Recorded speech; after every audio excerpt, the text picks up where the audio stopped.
Good evening. I'm opening the regular meeting of the Board of Trustees of Mount San Antonio College today, Wednesday, July 9, 2025. Item 1.02, confirmation of the closed session agenda. The closed session agenda is presented to us. Dr. Garcia, any changes? None.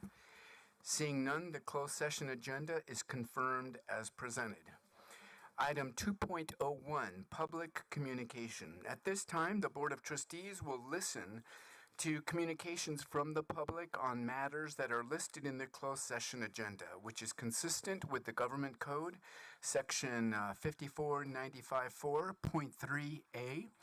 The Board will not permit any public comments on items that are not listed in the closed session agenda. So please note that due to the large number of public comment cards, we will be limiting public comments to no more than 2 minutes per person. Again, public comments will be limited to no more than 2 minutes per person. So in accordance to that, we are now going to be limiting public comments, again, to no more than 2 minutes per person, but also no more than 20 minutes per topic. The board may extend this time upon majority vote of the board, and we encourage those who are speaking on the topic to consider selecting a spokesperson to address concerns of the group. So what I will do is I will read the names of the first person listed who will be speaking and then giving a cue to the second person. First up is Joshua Christ. And after Mr. Christ will be Teresa Landeros. Joshua? Good evening. You have 2 minutes. Thank you, President Hidalgo. Good evening, Board. I want to say that last week, Emily and I had a great honor in participating in our nation's largest democratic process as we engaged with the NEA, National Educators Association, Representative Assembly in Portland. One of the main takeaways from the $1.6 million of dues that were spent by the NEA during that meeting was that those 7,000 representatives wholeheartedly uphold the democratic ideals of this nation, wholeheartedly uphold social justice, diversity, equity, and inclusion of all of our members, our society, and our communities. I bring that to you tonight as part of our closed session agenda because that message resonates so closely with what the FA has been telling you all spring. We are committed to the California dream. We are committed to every individual being able to live, afford, have a house, understand what that American dream is here in our great state of California. Our negotiations, since the last time I addressed you 2 board meetings ago, have progressed greatly. The negotiation team is timidly happy with what we were presented yesterday. We have to discuss them, but we are feeling like we are moving towards closure, and we are happy about that. One thing that we are not happy about is that we are still seeing little to no progress on our part-time parity proposals. Parity in our contracts is defined as 85% of a full-time wage on an hourly basis. This means that an equal class is paid, a class is paid equally for a full-time and a part-time faculty member. This is equal pay for equal work. This is a fight of unions in the 20s for women's rights. This is a fight of unions in the 60s for civil rights. It's a fight we're having now because apparently a master's degree or a doctorate is not enough. You can still be treated as less than because you didn't land that full-time job. We will be fighting for this. I'm here to give you a warning. I'm here to give you a heads up. This is the last 3-year contract we go into that we will sign without full part-time parity. Thank you. Thank you very much.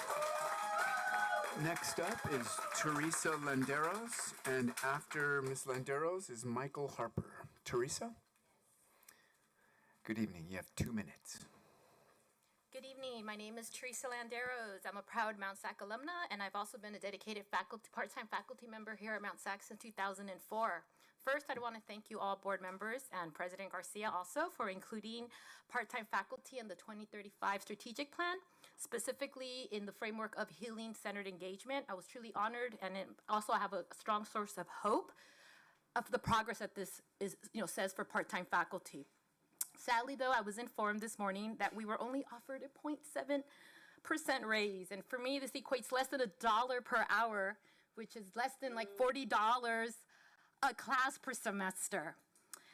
So despite the strides, and I'm on the higher end of the pay faculty because of the pay scale as a seniority. So that means that my fellow counterparts and your part-time faculty would get even less, smaller increases in the raise. Meanwhile, I understand that other community colleges are making more meaningful investments in their faculty. For example, Santa Ana College just awarded their faculty an 8% raise with a 3.2% raise for the next 2 years. To remain competitive and to attract and retain talented, passionate educators, Mount SAC must prioritize fair compensation.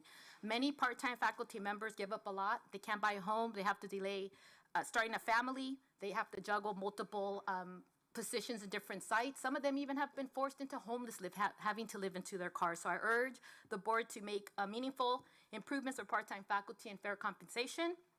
We can do better. We must do better. Thank you so much. Thank you very much. Next up is Michael Harper, and after Mr. Harper is Barry Andrews. Good evening. You have 2 minutes. I'll try. Members of the board, I'm here this evening to urge what should not have to be urged, a full pass-through COLA and a fair salary increase for faculty. These are not ambitious proposals. They are the bare minimum required to recognize the very real economic conditions of our current world and the value of the work the faculty continue to do consistently with distinction and integrity.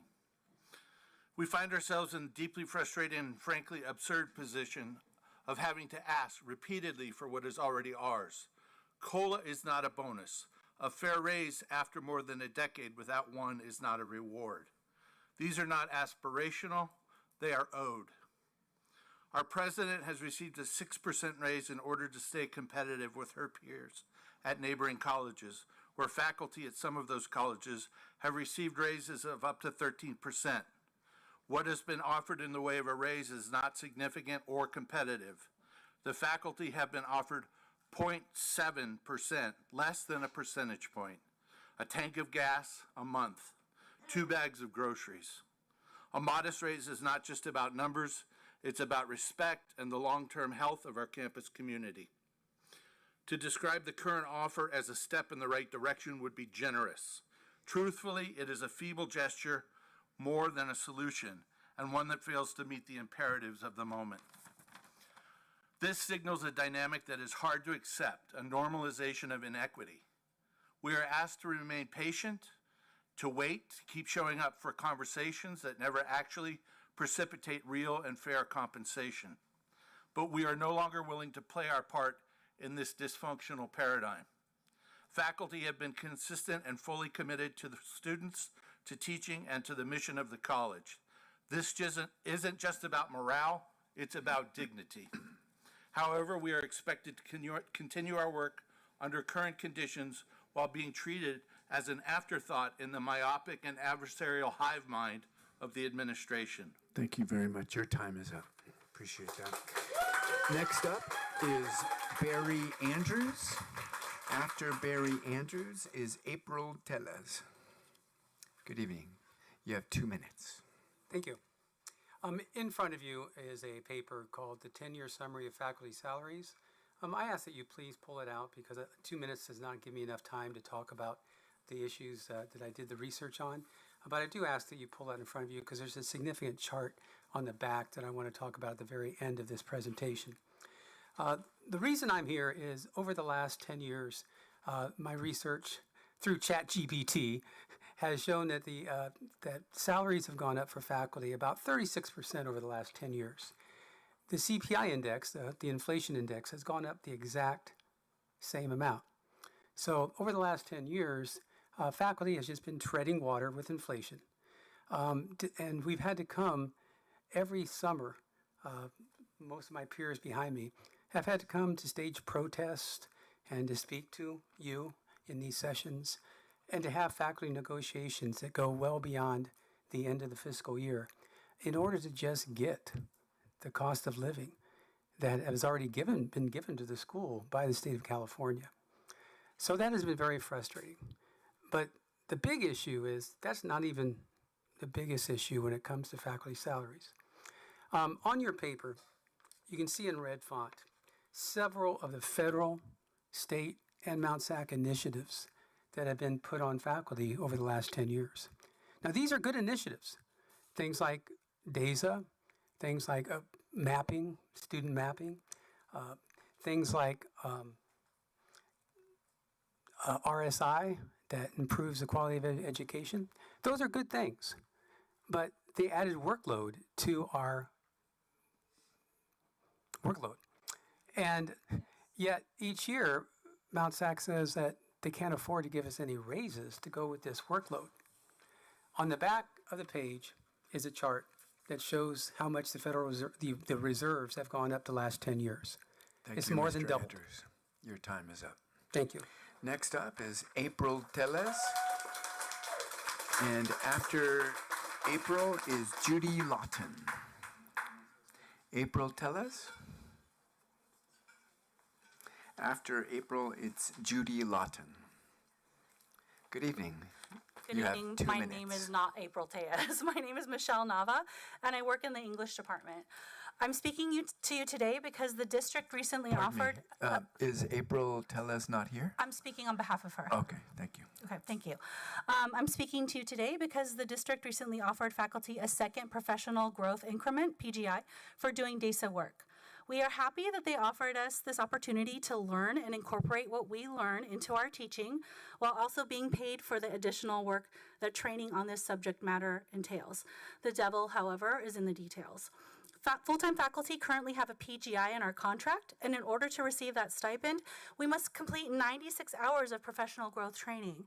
The second PGI that is currently under negotiations follows that same guideline. Full-time faculty complete 96 hours of training in order to get the DASA PGI. However, the district has added an illogical condition to this second PGI. They are requiring that full-time faculty complete an additional 32 hours of DASA training every 3 years in order to keep the stipend. This proposal is problematic. I'm here today to explain why this is so and to ask you to please urge the district to remove that requirement of additional coursework beyond 96 hours. First, various faculty members have explained that the district has continued to add on to our workload without additional compensation. This work creep has slowly become an expectation, whether we are responding to emails over the weekend, posting all of our materials on Canvas for in-person classes, or filling out the never-ending number of smart sheets that admin claims make our lives easier when they only make the managers' lives easier. The district wants us to require us to complete 96 hours plus an additional 11 hours per year in order to earn the DASA PGI. But 96 hours is plenty of time to become well-versed in the subject matter. An additional 11 hours per year is an unnecessary and unreasonable expectation, especially when in comparison, neither our PGI 1 nor our spot certification require so many hours to complete. Second, POD cannot meet this expectation in their course offerings. How does the district intend to support and facilitate these hours? Why create more difficulty for faculty who want to better themselves and their students' experiences? Thank you Faculty very shouldn't much. have to search for Your DASA time workshops is off up. campus and then pay for Thank them you. to earn this DASA PGI. Next up is Judy Lawton. Judy Lawton. And after Judy, it's Maya Alvarez Galvan. Good evening. You have 2 minutes. 3 minutes? Did you say 3 minutes? You have 2 minutes. My name is Judy Lawton. I've been an adjunct professor at Mount SAC for 17 years teaching political science. I serve as director of the FA. I'm here to urge you to help us secure healthcare coverage for our part-time faculty at Mount SAC. The state program AB 190 Option 1 set aside $200 million for 100% reimbursement to districts for a part-time healthcare benefit. We need to join the ranks of 25 other districts that have already negotiated this benefit into their contracts. Since many of the 25 districts that have negotiated the AB 190 Option 1 are the larger districts in the state, such as LA, Los Rios, and San Diego, the plan now covers over 50% of California community college part-time faculty. That is, of those who teach 40% of a full-time equivalent load and are eligible for benefits. In spite of this, only $45 million has been paid out in reimbursements from a stable $200 million fund, meaning there's more than enough funding available. Notably, every one of these agreements contains mitigating language. that should the state funding either go away or be inadequate, districts can renegotiate or even terminate the agreement. Instead of opting in, the district recently offered to increase the part-time healthcare program pool by $500,000 to a total of $1.4 million. Currently, 147 adjunct faculty use Mount SAC's healthcare plan. That $1.4 million is enough to cover 155 part-time faculty at 100% coverage. Our part-time faculty fluctuates between 900 and 1,200 individuals. The additional money set aside will only pay for full coverage for about 13 to 15% of our part-time faculty. It would not cover 85% of them, or even the 30% that typically sign up at the AB 190 districts. Thank you very much. Your time is up. Next up is Maya Alvarez Galvan, and after her is Herschel Greenberg. Good evening. You have 2 minutes. So I'm very disappointed that our time has been cut by 1 minute. That just shows me that whoever made that decision is not interested in hearing part-time voices. So I will get to the core of my statement. Since Judy has already covered some of the details, let me point out a few facts. All of you on the board are elected officials. You have not been hired by Mount SAC, yet you are all eligible to get full health care coverage paid for by the district, and you can get coverage for your families as well. Don't the part-timers who have been hired by Mount SAC and who work directly with students deserve the same coverage? The number of hours you spend at our events monthly does not equal the number of hours our adjuncts spend preparing their classes, meeting with students, and grading papers. And yet you get full coverage for yourselves and your family, while our part-timers are put into a Hunger Games-like competition where they have to become one of those chosen 155 tributes to get full coverage. Peter, you've been a trustee for 5 years now, the least amount of time of any trustee on the board right now. And yet you have opted for the most coverage of all of the trustees. My colleague Judy, the one who just spoke, she has invested 18 years into Mount SAC. Why do you get full health care coverage for yourself and your family, while someone like Judy, who has invested more than 3 times the number of years into Mount SAC, has not gotten full coverage? And if she is not one of those 155 tributes, she'll end up with 0 coverage. Our part-timers have provided dedicated service to Mount SAC for decades, and they all deserve to get health care coverage, not just the 155. There's an easy, cost-effective solution to this. Mount SAC can participate in the state-sponsored AB 190 program that would reimburse the district for health care costs for part-timers. As my colleague Judy has explained, many districts are already using it successfully. When you invest in people, the entire community thrives. We talk about the Mount SAC family, but a true family does not continue to oppress the most vulnerable. In fact, it works hard to protect those members. You have the opportunity to do something monumental for our part-time faculty by making sure they all have coverage. Thank you. Thank you very much. Next up is Herschel Greenberg, and after Herschel is Kathy Hayward. Good evening, Mr. Greenberg. After you, it's Kathy Hayward. You have 2 minutes. Good evening, everybody. Last month, you heard me say that it takes 2 to negotiate. Well, last night, we negotiated for 4.5 hours. And I'm here to tell you it actually happened in what I call real-time negotiations. I do want to give a shout out to Soka Song for the district lead for being a willing and active participant in that negotiation yesterday. We accomplished a great number of things. So thank you to the district lead. But by going to 2 minutes, you actually prove what I have literally written down right here, that for me and any future lead negotiator, 2 to 3 minutes giving you facts and information and updates is not enough time. I want our negotiations to continue to be efficient and productive, and the only way for me to see that happening is for the lead, myself, to give you facts and information in a way that works. 3 minutes is not enough. 2 minutes is even worse. So what I'm suggesting is the following. Please consider this when you go into closed session. Is there a way for the lead, myself, to have 10 minutes to update you on the facts of what is going on in the negotiation room? That includes what we proposed, why we proposed it, and how we responded to the district. If that doesn't work, is it possible for Soka and I to sit here as a shared front and inform you of what is going on in those negotiation rooms? If that doesn't work, the third option would be to invite me into your closed session room and allow me to answer questions for you. And then I'll be absolutely happy to leave when you are ready to do your strategizing. I think this kind of communication is essential going forward. I think it will help both sides understand the points of view and how we are communicating in the negotiation room. I believe that these options are something you should consider, and I hope you do today. And this is going to give us the ability to continue to be productive and taking two, as I said, two to negotiate. Thank you. Thank you very much. Next up is Kathy Hayward, and after Kathy, it's Lupe Medina. Kathy Hayward.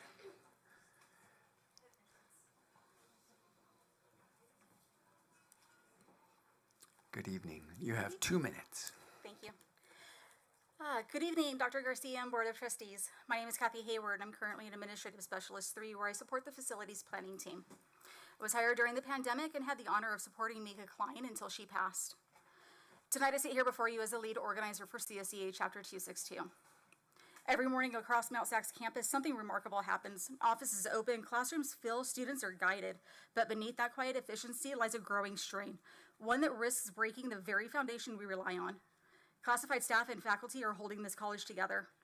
And we are doing it all while understaffed, overworked, and increasingly unheard. Didn't plan that in advance.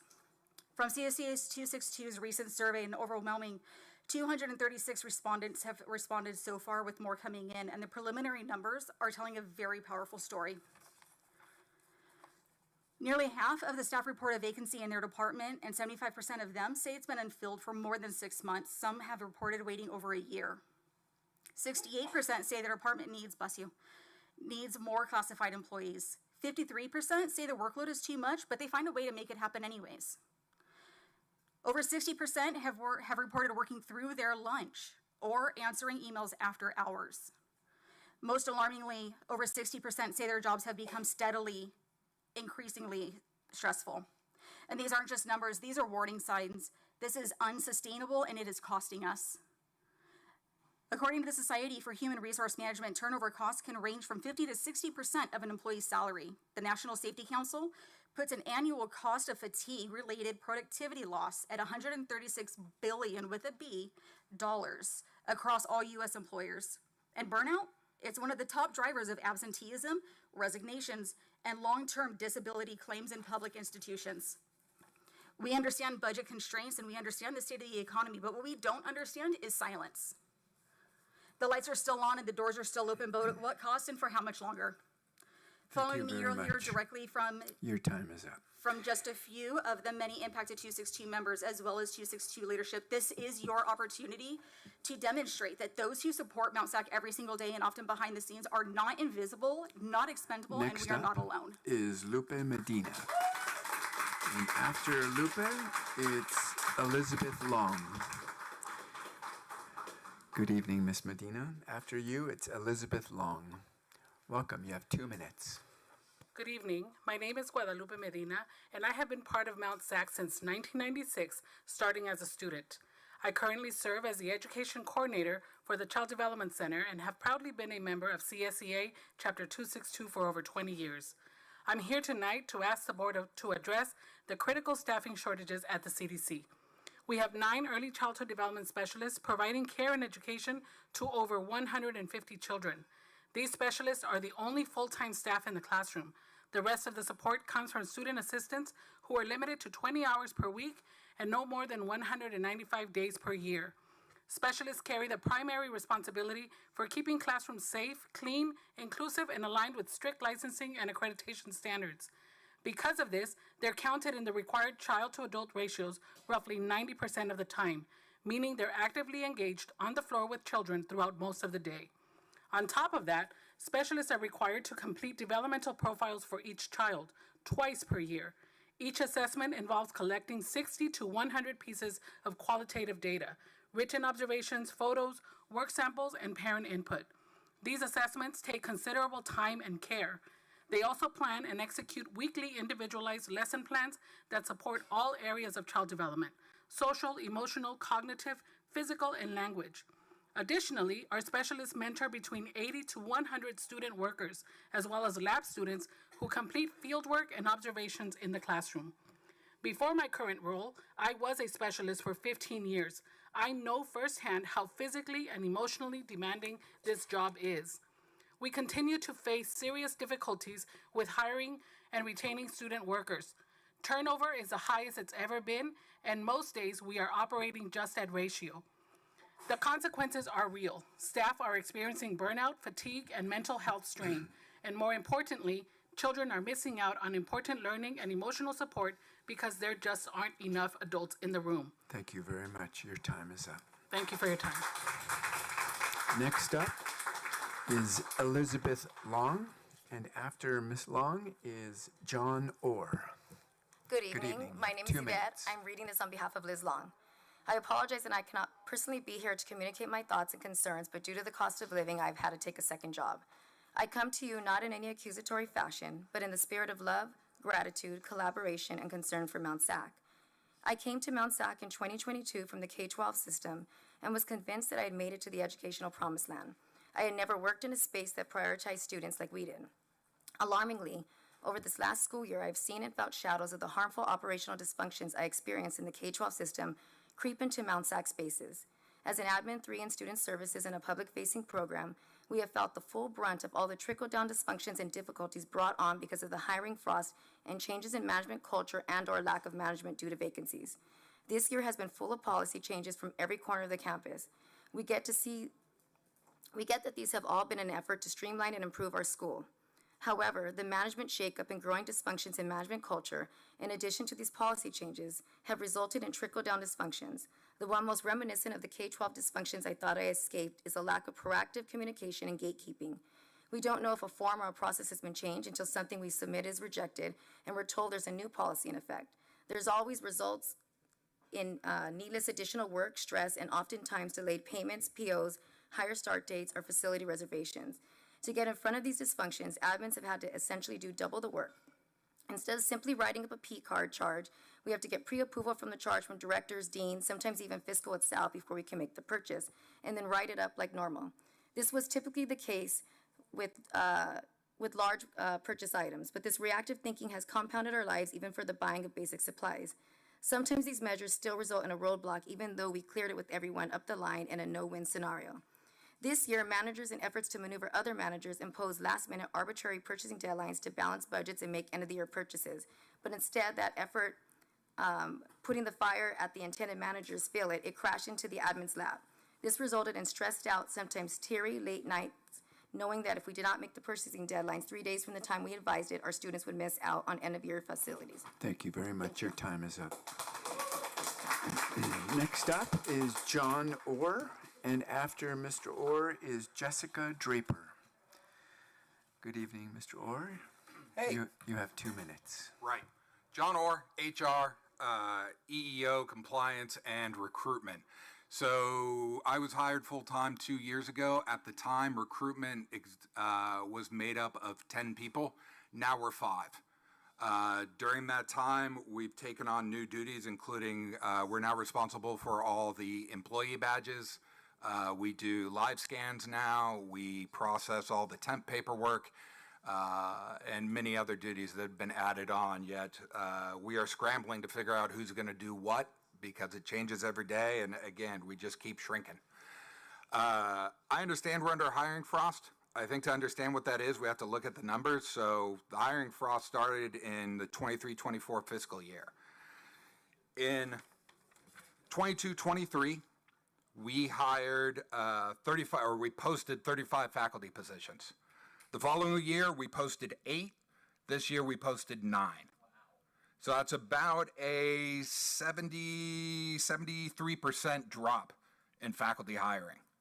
For Classified 262, we went from 95 in 22-23, 63 in 23-24, and 37 this year. That comes out to about a 60% drop in recruitment. Management went from 18 in 22-23 up to 21 the following year, and then back down to 14 this year. So apparently, when we're talking about a hiring frost, we're talking about a frost in the hiring of faculty and staff, but not in management. And so part of the problem with that, I used to be a manager. And it is hard for a manager to do their job without proper support. And most of the support they need is in staffing. Right now, we have managers doing classified work because they've got nobody else to hand it to. There's only so much a single person can do. I figure at the rate we're going this time next year, we'll have SOCA doing temp paperwork because there's no one else to do it. I have faith he can, but it doesn't seem like a good use of his time. What we haven't stopped hiring is Appreciate your time. temps. We hire 10 times the number of temps every month that we do of classified staff. Thank you very much. 500 in the month of June. Next they just up dropped 50 is Jessica Draper. After Jessica, it's Bill Rawlings. Good evening, Ms. Draper. You have 2 minutes. Right. Greetings, Board of Trustees and Dr. Garcia. Thank you for listening to us today. I wanted to talk about workload that many of us classified employees face. A lot of us are already overloaded with work as it is. I regularly work through my breaks because I have to get work done, and I know I'm not the only one who does that. Specifically in my department, I'm the only astronomy lab tech. My job requires that I work days, nights, and weekends, depending on what events are going on. I can't even take sick time on days when I'm just feeling exhausted because there is so much work to do and there is nobody to take my place. I try to work with my manager to coordinate schedules, but sometimes things happen and that just doesn't work out. We have both daytime and nighttime events in our department, and that makes it even more difficult. The Earth Science and Astronomy department doesn't even have 2 full-time lab techs. In fact, ESA has 1 lab tech per 1,600 students, the widest ratio among natural sciences. And ever since COVID-19, classified employees have seen an uptick in the amount of work. We've had to switch to new software, new procedures, new politics, and that hasn't stopped. At least for my department, we're continuing these practices. We're still offering online classes, which means the students need to have their lab kits prepped, checked out, and checked back in every single semester. Which brings me to why I spend my breaks working, why I often find myself working later than I would prefer. It's for the students. It's not their fault that there's not enough help for classifieds. The students still need help from financial aid, they still need help from the lab techs, they still need help from student services. Classifieds have been putting the students before ourselves for years, but it's becoming too much to be sustainable anymore. We want Mount SAC to grow and stay strong. We want to be able to effectively support our students the best we can, but we can't do that if we don't have enough classified. We're the backbone of this college. Without our positions, the college wouldn't run. But how are we supposed to maintain this workload if we just don't have enough people? We want Mount SAC to continue to strive towards success. We need to make sure that classified work is respected and assigned in a reasonable amount. Thank you very much.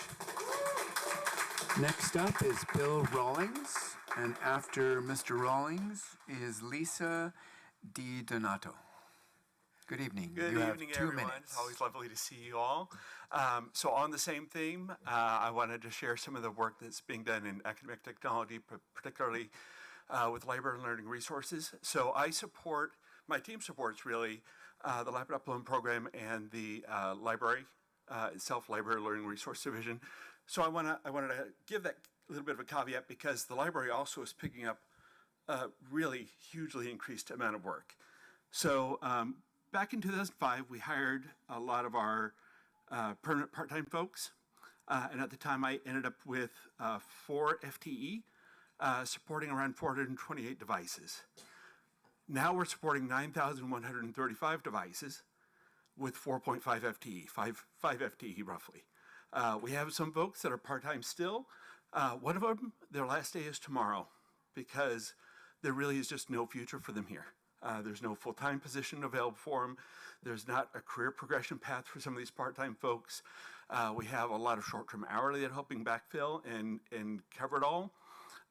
But we really need the opportunity for people to have a future and to be able to have a career path here and to be able to retain the talent that we need. So an example, just another quick set of data.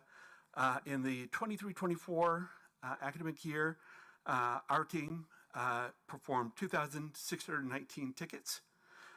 This past year, 24-25, we did 3,634 tickets.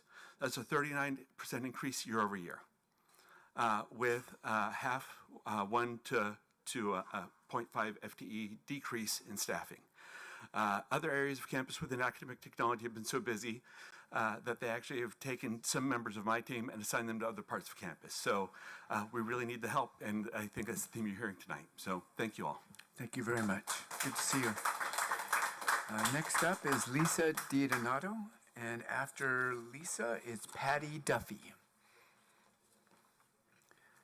Good evening. You have 2 minutes. Hi, I'd like to speak to you about something that is broken at Mount SAC. Our classification process is broken. 589 people are working as 262 employees in 155 jobs. 20% of our 262 classified employees are administrative specialists, and we know how valuable they are. 40%, or 155 job titles, have a single incumbent. So I would say those folks are very critical. What does this have to do with our broken classification compensation process? Consider this. There are 589 people who have outdated, inappropriate, or misaligned job descriptions. There are 589 people who might be underpaid. 589 people waiting to have their job descriptions rewritten to match the work they actually do. 589 valuable members of Mount SAC waiting. Maybe that doesn't seem like a big deal, but many of these people have been waiting for more than 10 years. 70% of our current 262 employees have job descriptions that have not been evaluated since 2015. Around that time, a classification study was conducted and job descriptions were updated. A compensation study was supposed to follow that classification study, but it never happened. If the wages needed to be evaluated 10 years ago, it is needed even more today. We have employees who work full-time and earn less than the living wage.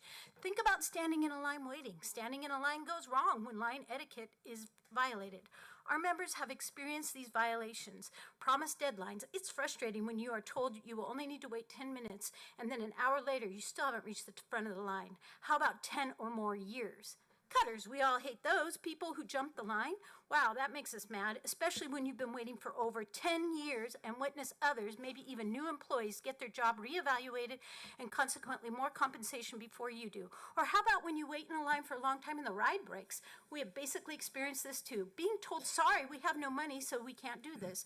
That's like when the ride breaks. So my question to you is, how much longer do we need to wait for something that is promised in our contract? Thank you. Next up is Patty Duffy, and after Patty Duffy is Robin Cash. Good evening. Good evening, everybody. You have 2 minutes. Okay.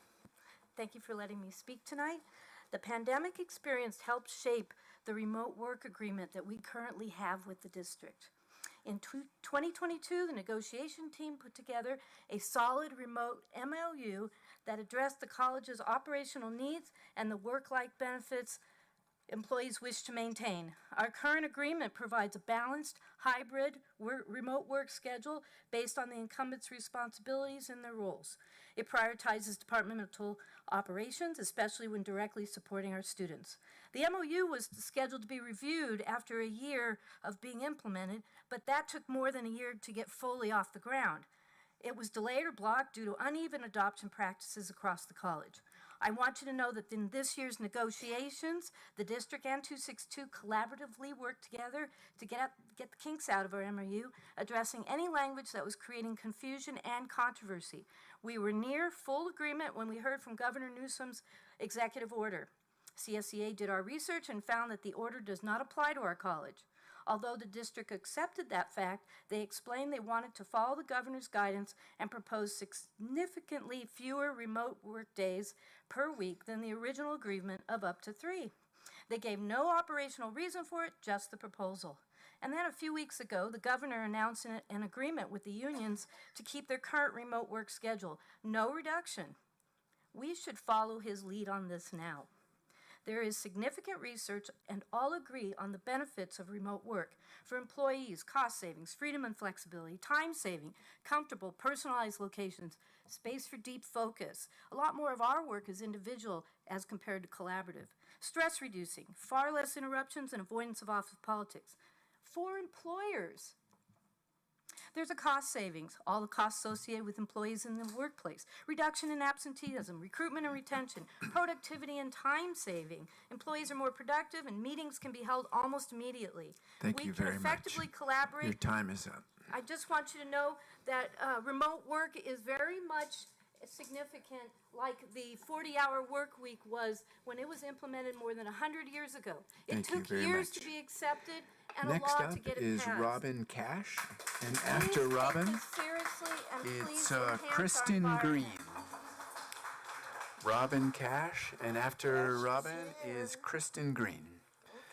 Good evening, Ms. Cash. Is here. You have Good 2 evening, minutes. everyone. Thank you so much. My name, has been said, is Robin Cash. I am the Chief Union Steward of CSEA 262. I've noticed recently that self-care is no longer evident. I've had members come into my office, close the door, and start crying, telling me about toxic work environments, being overworked and underappreciated. How can we give the students what we don't have ourselves? There is loss in positive work environments and relationships. Many employees are leaving due to lack of respect, overwork, stress, fear, and being unappreciated, to mention a few. We are losing critical people due to conflicts, issues, and possible volatile situations. This is the beginning of a hemorrhage. Our members are in really challenging and difficult situations, and our concerns are deeply valid. The feelings of being overworked, disrespected, unappreciated, and experiencing a decline in positive work relationships are serious red flags. It's clear that the current environment is taking a significant toll on staff, and the observation that self-care is no longer evident among those who are meant to support students is particularly poignant. We cannot continue to pour from an empty cup. Staff members are struggling with their own well-being, feeling unsupported, and feeling burnout. It becomes incredibly difficult effectively to provide the care, guidance, and positive environment that students need to thrive. The loss of critical people suggests a crisis that needs immediate and comprehensive attention. We're asking for leadership to acknowledge that these problems exist and that staff feelings are valid. Staff members consistently being asked to do more with less. If self-care is truly valued, it needs to be modeled and supported by leadership. This isn't just about individual employees, it's about the health of an entire institution. And I'm going to pray. My prayer is, Heavenly Father, I'm praying that our leaders will be led by you as they make decisions to affect so many. Thank you. Thank you very much. Next up is Kristen Green, and after Ms. Green is Val Biller. Good evening. You have 2 minutes. Hello, my name is Kristen Green and I am a lab technician in the Physics and Engineering Department, but I am speaking today as the Site Rep Coordinator for 262, which is an executive board position. Since I've become the Site Rep Coordinator in fall of last year, each month the Site Reps bring to me stories from around campus about what our members are concerned about. Overwhelmingly, our members, and therefore our Site Reps, are concerned about their workload, the class reclass process, remote work, and stagnant wages. Many members have expressed over the last 8 months that they work through their breaks and their lunches, do not have time to go to professional development sessions, have to stay late to complete their work, and don't take vacation because there is no coverage. Members work overtime in exchange for comp time instead of overtime pay to support district success without additional financial strain on the district. Those members with comp time struggle to find times to take that time off because their departments are understaffed and would struggle without them. There's also a growing concern among our members about classification, reclassification, and pay grades. Members have been denied a pay grade comparison and compensation for little to no reasoning after waiting multiple years for the committee to review their application. Many of our members have been hired at the incorrect classification, including myself, because that classification is easier for the district to afford, or have been doing out-of-class work because the district will not hire new classified staff, leading to a reclass and or back pay because the reclassification process takes multiple years. As inflation has soared across the country, and especially in LA County since the pandemic, our wages have been stagnant. Our members have given up the interest on our COLA for many years so the district could become more stable, but we are left with members who cannot afford groceries, gas, and rent, to the point where groceries are double the price that they were pre-pandemic. Members have to ration their gas to make sure that they can pick up their kids, make it to work and back home because the price has gone up and down multiple dollars, and have wondered if they can still afford to rent in the surrounding areas of Mount SAC. Thank you very much. Your time is up. Next up is Val Biller, and after Val is Brandon Gillette. Good evening. Hi, this is my first time, so sorry. Welcome. You have 2 minutes. Okay. Good evening. My name is Valerie Biller. I am the current First Vice President of CSEA 262 and the Assistant Lead Negotiator. I am here specifically to talk about the Summer Leaves Program proposal that we presented to the negotiations team on Monday. The purpose of this proposal was to find a creative way to capture the 2% of the spot training that faculty was awarded a couple years ago. Make this no mistake, I believe the faculty deserve that 2%. They have done a lot for the online community. I am a current student at Mount SAC. I take those online classes and I see the value in it. But I also see the staff that supports them. They support them in the training. They support them in making sure that those classes are run seamlessly. If they go down, call IT, they call CSEA. We are part of that. And that's why we deserve the 2%. Our unit is in dire need of financial increase, as you've been hearing all night. But we understand that there are reasons why we can't always afford all of it. So we found creative ways. Our creative way was doing Our creative way was to do the Summer Leaves Program. It does not cost the district any money.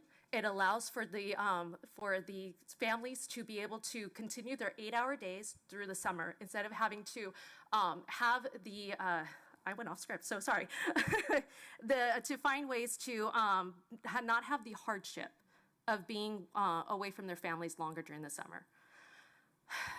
If we are receiving the 16 hours already, and we appreciate that. If we receive the 32 hours that we're requesting above that, that is equivalent to 2%. And that 2% will make us whole and stop the stagnant conversation of the spot training equivalent. With that 2%, we don't have to have this conversation anymore. We can move forward with other negotiations. I thank you for the consideration, and I thank you for your time. Thank you very much.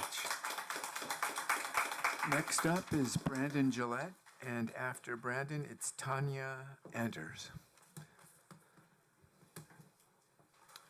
Good evening. You have 2 minutes.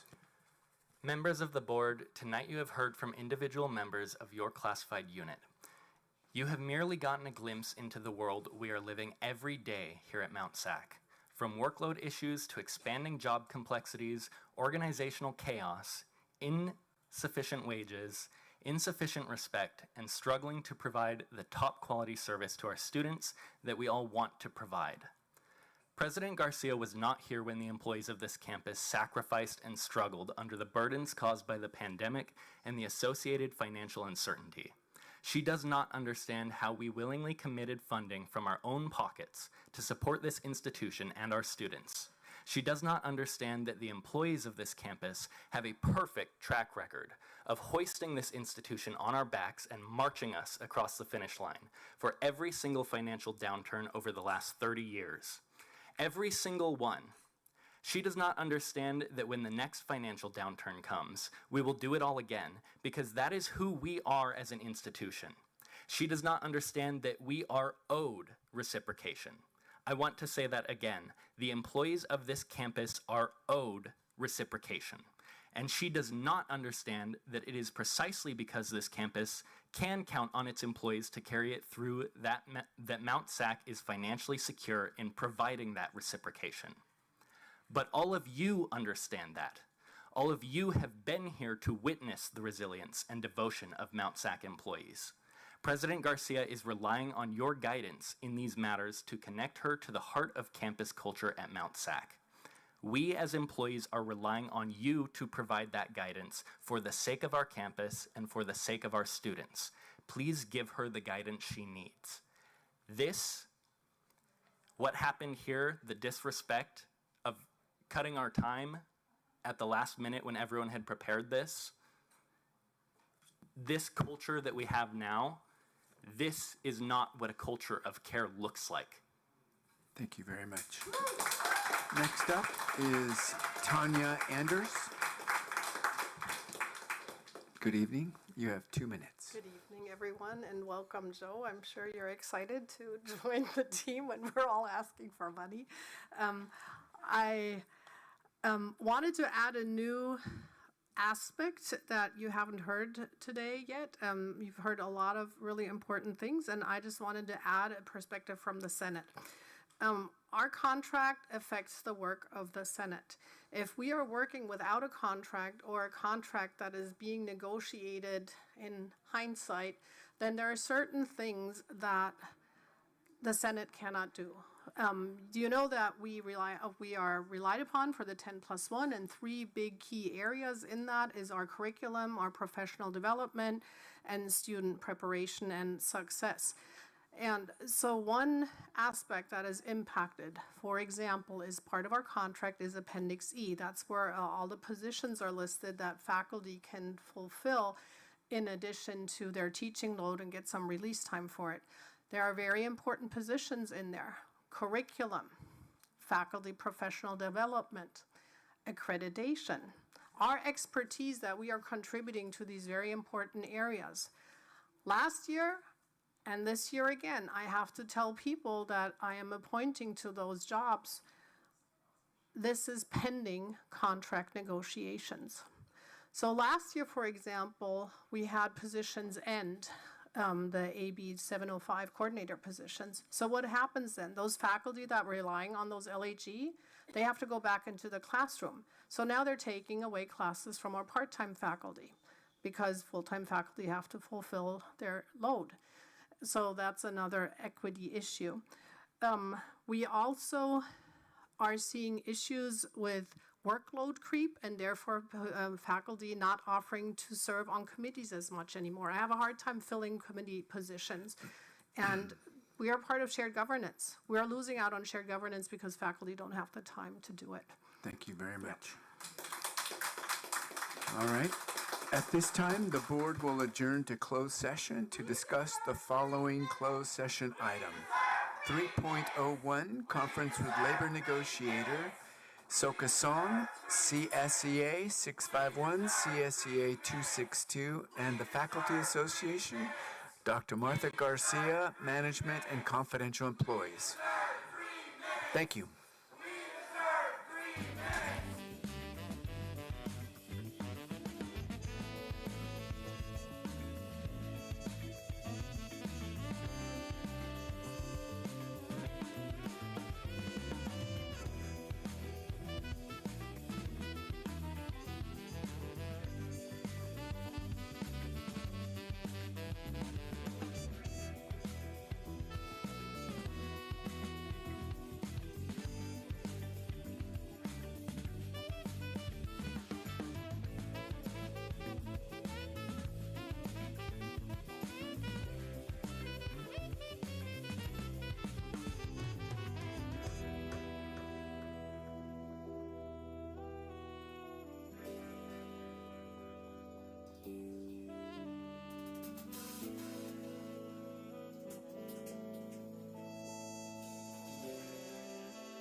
Good evening. I'm calling the meeting to order. And I'd like to start by the meeting by giving consideration and acknowledgement to the Gabrielino Tongva people as the traditional land caretakers of Tongvagar. I want to ask that we all pay our respects to the Honuk Vitam ancestors, to the Ahirirom elders, and the Ayum Hikem, our relatives, relations past, present, and emerging. Item 4.01, the flag salute. Our new Vice President of Business Services, Joe Dominguez, would you do the flag salute, please? Hand over heart. Ready, salute. I pledge allegiance to the flag of the United States of America and to the republic for which it stands, one nation, under God, indivisible, with liberty and justice for all. Thank you. At this time, we're going to move on to item 4.02, reporting of action taken in closed session. Item 3.01, conference with labor negotiators. For all negotiating units, there was no action taken. Now, we're going to move on to item 4.03, confirmation of our agenda, the approval of the agenda for the regular board meeting of today, July 9, 2029. With any additions, corrections, or deletions. Is there a request to move, or rather, there has been a request to move discussion item 14.01 up in the agenda. And we will be placing that item just after public comment. And so with that, do I hear any objections in moving it up and to be discussed after public comments? Hearing no objections, Dr. Garcia, are there any additions or changes to the agenda other than that? No other changes. Hearing none, we will then confirm the agenda it is. Moving on to item 5.01, introduction of newly appointed employees. Here are the following newly appointed employees. Our new hires in the classified area. Our livestock operations specialist in agricultural sciences. We'd like to welcome Danae Yoshikawa, and I don't believe she was able to make it tonight. In management employees, we have two new employees. First off is our Associate Vice President of Student Services, David Forges. David, welcome. I don't know if you'd like to share a couple of brief words. Welcome. Good evening, everyone. Thank you so much. Thank you for this amazing privilege to the board for confirming me and the amazing privilege to serve here at this institution and these students. I've been really fortunate to spend my career in public higher education, and I can tell you that that is a direct result of community college. My mom received her RN at College of the Desert when I was a teenager, and that absolutely changed the trajectory of my life and now the lives of my children as well. I was fortunate to be a dual enrollment student. My daughter has now done the same thing, and she'll graduate with her bachelor's degree in 3 years rather than 4 because of dual enrollment. So I'm thrilled to be able to be here and to serve alongside all of you in this amazing mission of higher education.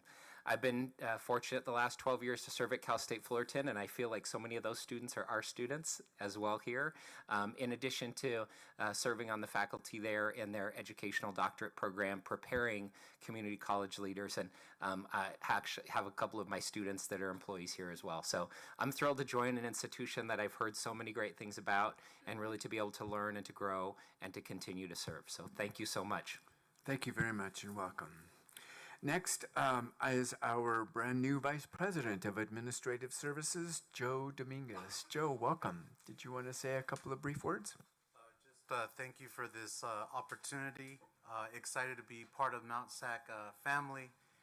Lead with purpose and intent with a student-centered approach to maximize our fiscal resources to support not only the great work, but the great people that are doing the work. And so grew up with humble beginnings and a community college graduate, and a testament of hard work, sacrifice, and how that can contribute to success. And I'm thankful for that, but also passionate and how I can support Mount SAC and the great work that we do. So thank you. Thank you very much, and we are thrilled that you have joined us. Next, moving on to item 5.02, introduction of our retirees.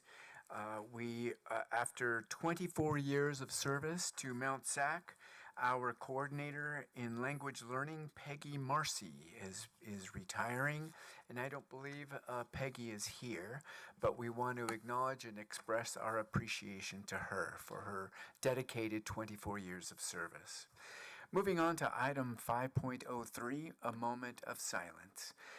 One of our Mounties has passed away, and I'd like you to please join us in a moment of silence for Robert Jackson. Robert was a dedicated Mount SAC educator and technology professional who passed away last month on June 17. His over 34-year career, Robert quietly and expertly supported many students, faculty, and staff as coordinator of our computer facilities. He retired a few years ago in 2022, and he left a legacy of service, innovation, and most importantly, a heart of great kindness. So with that, let's observe a moment of silence for Robert Jackson.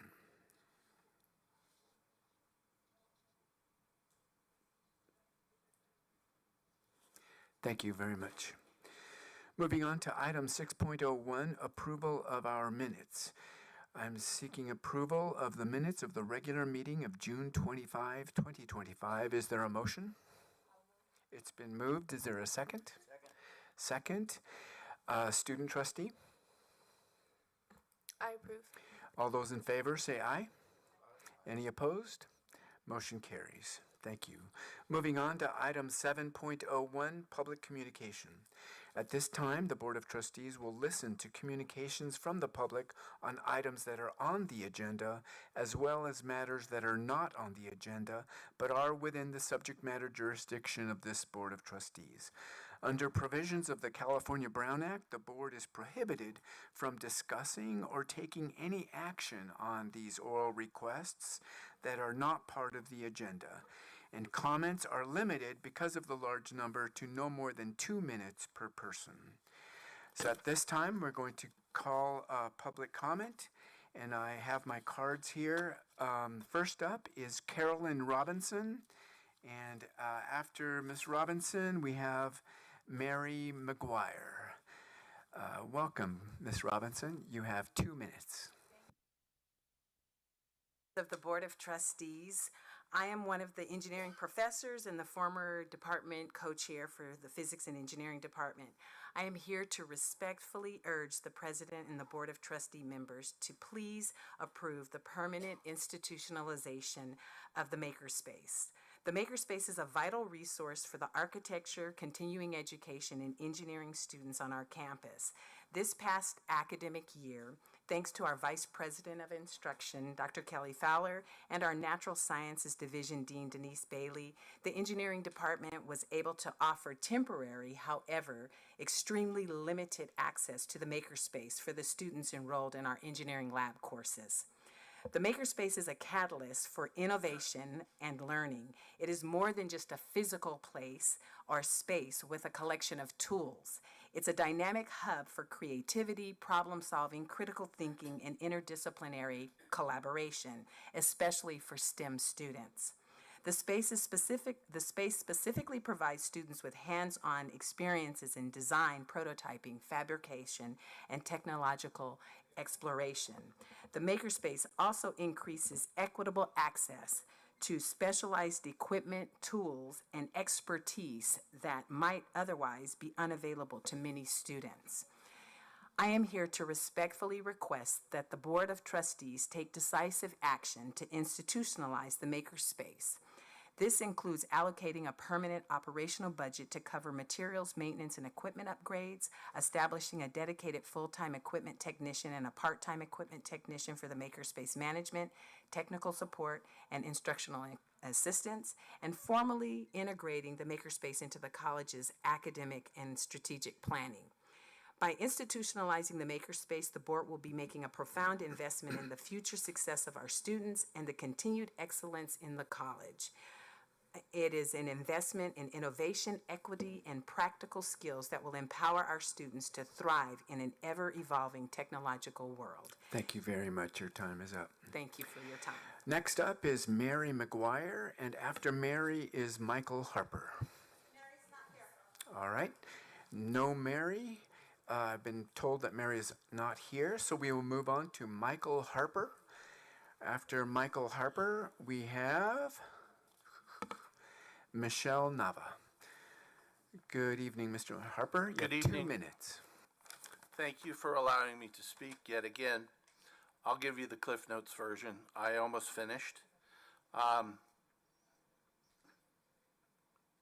going to begin by saying that the faculty finds ourselves in the deeply frustrating and frankly absurd position of having to ask repeatedly for what is already ours. A COLA is not a bonus. A fair raise after more than a decade without one is not a reward. These are not aspirational, they are owed. I mentioned earlier that neighboring colleges, the faculty of neighboring colleges have received raises of up to 13%. Our faculty, the Mount SAC faculty, yesterday was offered 0.7%. This is untenable. Truthfully, it is a feeble gesture more than a solution, and one that fails to meet the imperatives of the moment. This signals a dynamic that is hard to accept, a normalization of inequity. We are asked to remain patient, to wait, to keep showing up for conversations that never actually precipitate real and fair compensation. But we are no longer willing to play our part in this dysfunctional paradigm. And I will finish with, we are not asking for more than what is fair. We are asking for what has been deferred, dismissed, denied, and for far too long. The absurdity ends when the board decides to act. We ask that the board take these concerns seriously and act in a way that affirms the value of the faculty to the life of the college. Thank you kindly for your time. Thank you very much. Next up is Michelle Nava, and after Michelle is Maya Alvarez Galvan. Good evening. You have 2 minutes. Hello, once again. I stayed extra or beyond time so that you could hear the rest of my statement because I think it's fair that you offer us the chance to all be heard. So where I left off was that the district is proposing that we as faculty complete 96 hours of training to get the additional DASA PGI plus the 11 hours. POD can't meet this expectation in their course offerings. They currently do not even offer enough DASA-related courses for us to complete that 96 hours here on campus. However, they would need to offer an additional 11 unique hours of DASA training every single year to avoid repetition. How does the district intend to support and facilitate these hours? Why create more difficulty for faculty who want to better themselves and their student experiences? Faculty shouldn't have to search for DASA workshops off campus or pay for them to earn this DASA PGI. Please don't make the end result of this DASA PGI a situation where faculty has to pay for the PGI in order to receive back money that was already spent on their paychecks. With that in mind, I'm asking the board to direct the district to remove the additional DASA PGI training requirements beyond the 96 hours. Thank you very much for your time. Thank you. Next up is Maya Alvarez Galvan, and after Maya is Melissa Lopez. Good evening. You have 2 minutes. Okay, so since I was not given the 3 minutes we normally get, I skipped the first part of my statement, so I'm just going to start there and read until my 2 minutes are up. Good evening. My name is Maya, and I am the organizer for the Faculty Association. I'm here to comment on the recent proposal by the district regarding the healthcare of our part-time faculty. The district has offered to increase part-time healthcare pool by $500,000 for a grand total of $1.4 million. That increase would allow the current 147 participants and roughly an additional 8 people to get full coverage. While full coverage for those approximately 155 participants will be very helpful to them, the additional money only serves to exacerbate the inequities that currently exist among the part-timers. We have between 900 and 1,200 part-time faculty members. If all 155 people, part-timers, get full coverage, that will deplete the healthcare budget and leave over 85% of our part-timers with 0% coverage. 0% coverage for 85% of our part-timers. That is an outrageous inequity. So let me point out a few facts that may sound familiar to you. You are all elected officials. You have not been hired by Mount SAC, yet you are all eligible to get full healthcare coverage paid for by the district, and you can get coverage for your families as well. Don't the part-timers who have been hired by Mount SAC and who work directly with students deserve the same coverage as you? The number of hours you spend at our events monthly does not equal the number of hours our adjuncts spend preparing their classes, meeting with students, and grading papers. But you get full coverage for yourselves and your families, while part-timers are put into a Hunger Games competition where they have to become one of those chosen 150 tributes to get full coverage. Peter, you've been a trustee for 5 years now, the least amount of any trustee. But with the least amount of time on the board, you get the most amount of coverage of all of the board members. And you also have a full-time job elsewhere. Our colleagues deserve full coverage like you do. Thank you. Your time is up. Next up is Melissa Lopez. And after Melissa is Ted Wong. Good evening, Ms. Lopez. You have 2 minutes. Okay, thank you. Hello, everyone. My name is Melissa Lopez, and I'm a current civil engineering major here at Mount SAC. I'm proud to call myself a Mount SAC student, and I shall continue to do so once I transfer and get my PE. However, I am also here to speak on the behalf of all the STEM departments and ask that we allocate efforts in reopening and institutionalizing the makerspace. With my time here, I have both been a student and a worker there at the makerspace, and I can say I have firsthand accounts of how necessary it is for students to succeed in all their classes. Being an engineering major, I would say most, if not all, of our projects are very much like project-based. All of our exams are project-based. So therefore, it requires tools, the space, machines, and other resources that we just simply do not have access at home, such as 3D printers, lathes, just different types of materials that we don't have access to. And not only are multiple classes structured around the assumption that students will have access to tools, machines at the makerspace, but numerous clubs on campus also require the space that the makerspace provides. For example, the clubs that are not limited to, but include the Rocket Club, Robotics Club, the Engineering Club, Society of Women in Engineering, as well as the Society of Hispanic and Engineers, who I am going to be the vice president of this next upcoming fall. So just seeing that, overall, the makerspace is not helpful, but necessary for the STEM students to have all of the resources. We are working hard and deserve all the resources that are available to us. In a time where creativity and science is being punished and suppressed, please do not contribute to the detriment here. And then I ask for please support your future scientists, inventors, and engineers and reopen the makerspace. Thank you. Thank you very much. Next is Ted Wong, and after Ted, I think it's Kristen Green, I believe. Good evening, Mr. Wong. You have 2 minutes. Good evening, board.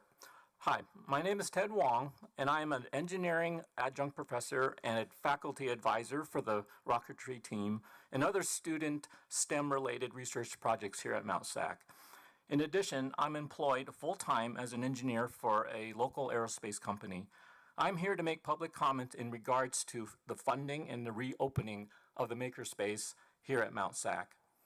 In previous years, the makerspace has been a vital resource in providing students of all majors and academic subjects a place to complete class projects and to obtain hands-on skills important for their academic growth and to enhance their future employment opportunities.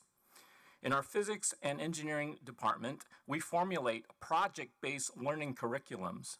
These projects provide our students with the opportunity to put theory into practice and valuable real-world problem-solving and hands-on skills. These projects can only be executed in a facility such as the Mount Makerspace. As a working engineering professional, I am frequently on hiring panels for my company. It's painfully obvious when prospective candidates have head knowledge but no hands-on skills. These candidates are generally disqualified from further consideration for employment. The Makerspace and what it can provide makes up for this shortfall for our students vying for competitive engineering positions. I respectfully ask that this board take whatever actions necessary to reopen and consistently fund the Makerspace. Thank you for your time. Thank you very much. Next up is Kristen Green and Caprini Bianca, I think. Kristen, welcome. You have 2 minutes. Hello, my name is Kristen Green, and I am a lab technician in the Physics and Engineering Department and a part of the Makerspace Task Force. Last Board of Trustees meeting, Trustee Santos asked for an update on the Makerspace. I am disappointed to see that that is not an agenda item for tonight's meeting like she had asked.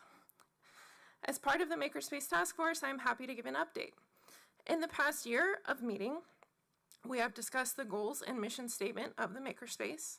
We have discussed safety issues, and my department, specifically Carolyn Robinson, who you've heard from earlier, with the help of the Natural Sciences Division Office, has made great strides to clean out the Makerspace of all extraneous items and safety violations. We have had only one meeting so far to discuss the budget for the space, but we are scheduled to meet again in a couple weeks. While we have made great strides, I do not believe that it will be open in fall, which will greatly affect our students and our department, which will greatly affect which will also affect the engineering curriculum, which has been approved by the Curriculum and Instruction Office. Thank you for your time. Thank you very much. Next up is Grappini Bianca, I think. Forgive me.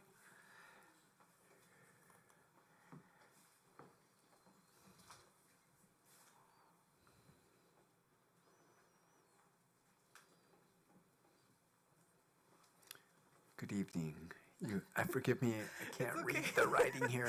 I wrote too fast. It's Bianca Stopani. Oh, Bianca. Okay, great. Oh, I see. It's flipped. Yeah. Welcome. You have 2 minutes. Thank you. Good evening, ladies and gentlemen of the Board of Trustees. My name is Bianca Stopani. I am a Pride Rising Scholar student as well as a student here at Mount SAC. I just wanted to address some concerns regarding the proposal with the AR-15s with campus safety. As a student, I feel like the focus should be on learning and personal growth. And I believe that AR-15s do help create a more hostile environment and creates more tension and triggers anxieties among students. As someone who has personally experienced trauma with law enforcement officials, I don't feel that it's very conducive to our learning environment. I feel like it's only going to trigger and exacerbate anxieties and maybe even deter students from attending Mount SAC due to this proposal. Especially with the ICE raids that are going on, a lot of students are afraid to come out of their homes, families. I personally know students that don't even want to go to the grocery store out of fear that they will get picked up by ICE. So I think that personally, this wouldn't be a very healthy option for students, particularly for rising scholar students. And I just urge the board to reconsider this proposal and prioritize maybe some alternative measures, like maybe non-lethal weapons such as tasers or, I don't know, pepper spray that can be used in the event of a situation taking place on campus. And I just wanted to take the time to thank Ms. Nelson. And I didn't catch your name, ma'am, but thank you for approaching me before the meeting to address my concerns. And with this, I yield my time. Thank you. Great. Thank you so much for being here. All right. Next up is Jessica Draper. And after Jessica, it's Joshua Christ.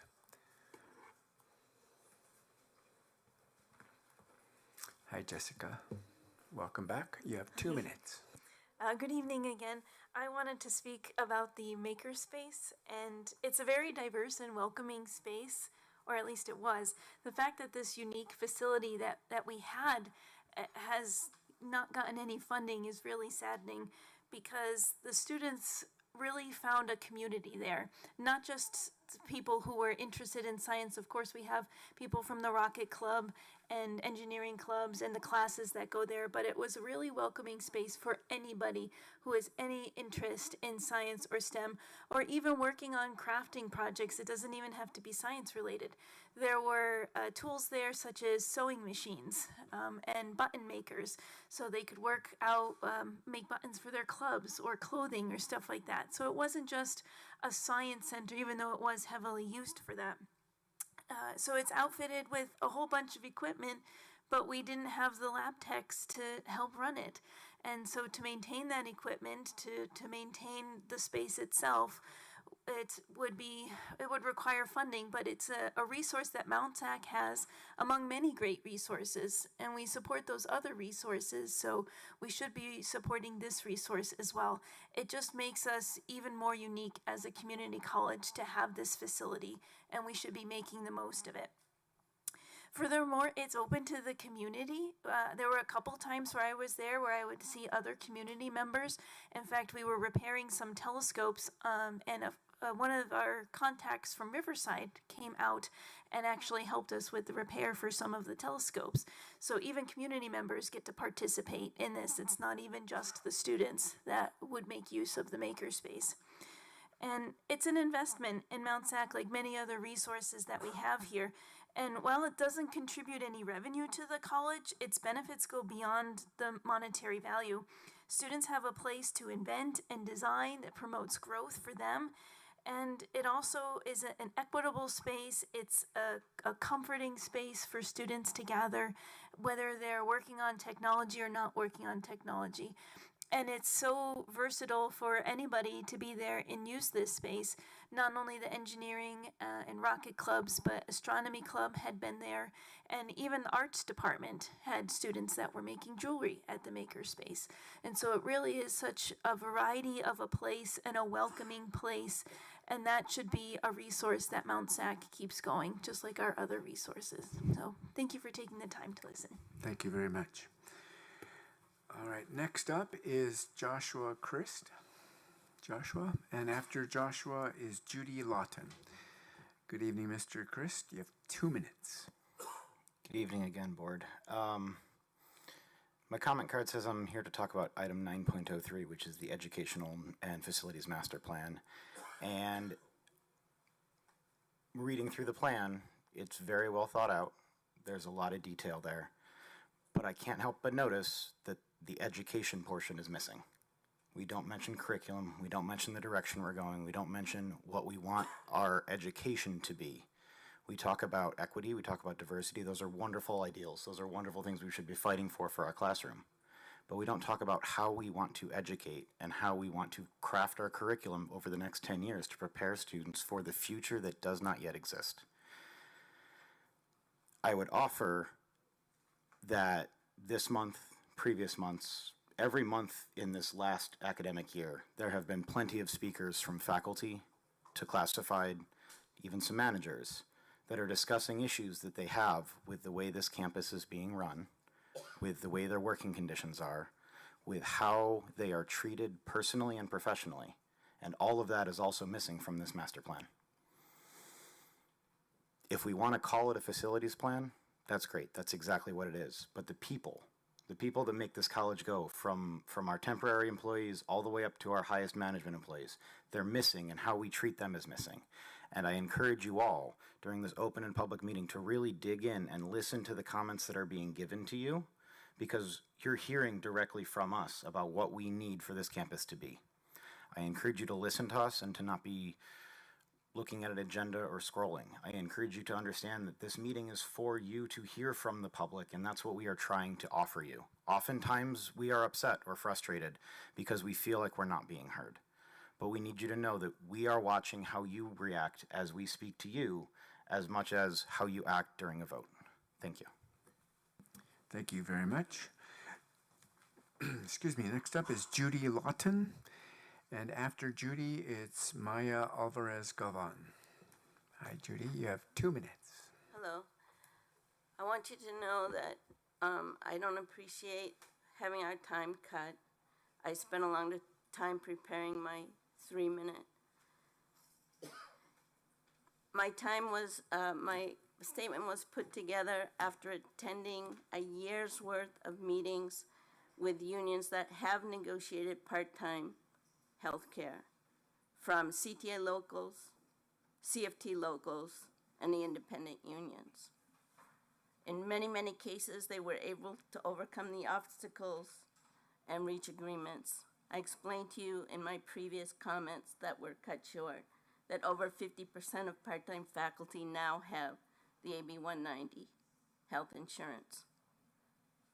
There are locals that whose districts had very, very low reserves that are in no way comparable to what Mount SAC has, that were able to reach agreements, the union and the district. There have been another obstacle that has been mentioned is the possible administrative costs. LACCD, as a huge district, has not had to hire one additional administrative person to implement the health insurance coverage. I can tell you that in these meetings, it's lead negotiators, people on the bargaining team, presidents of locals, they all know that Mount SAC is not reaching an agreement. So I wanted you to know that, and they're all asking why. Why is Mount SAC holding out and will not reach an agreement on part-time health care? Thank you very much. Your time is up. All right, next up is Maya Alvarez Galvan.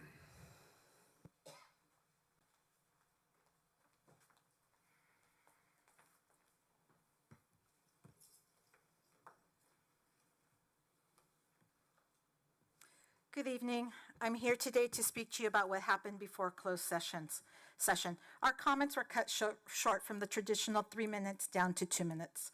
That decision speaks volumes to how the board feels about listening to faculty and classified concerns. You simply don't have time for us. I believe we had a total of 17 speakers, so by cutting us down from 3 to 2 minutes, you saved a whopping 17 minutes of your life.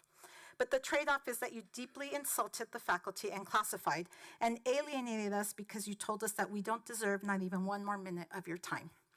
That was a huge, huge statement that you made with that decision. The published board docs clearly state, quote, comments are limited to 3 minutes per person, end quote. Isn't it a violation when you change the agenda after it's been published? We all read that and thought we had 3 minutes, so that's what we prepared. I don't understand how you can be so concerned about saving such a small amount of time, 17 minutes, and yet you cannot recognize the hours upon hours upon hours that faculty and classified spend going above and beyond their work hours.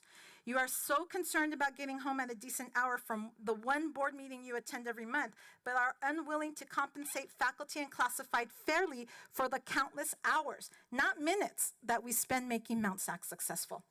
And what's even more disheartening is that some of you weren't even listening to our statements. You bury your nose in your district iPad rather than listen to our concerns. Again, that says a lot about how you feel about classified and faculty. If you really want to save time at the board meetings, instruct the district to negotiate with us early and make us reasonable offers. If you do that, we wouldn't have the need to come here and waste time every month. Believe me that the faculty would rather be home than here. But we will continue to come here and speak out as long as the district continues to lowball us in negotiations. Thank you. Thank you very much. Appreciate your time. That concludes our public comment period. So we will move on to our agenda. We have approved moving item 1401, the OPEB Trust Annual Report, up for discussion.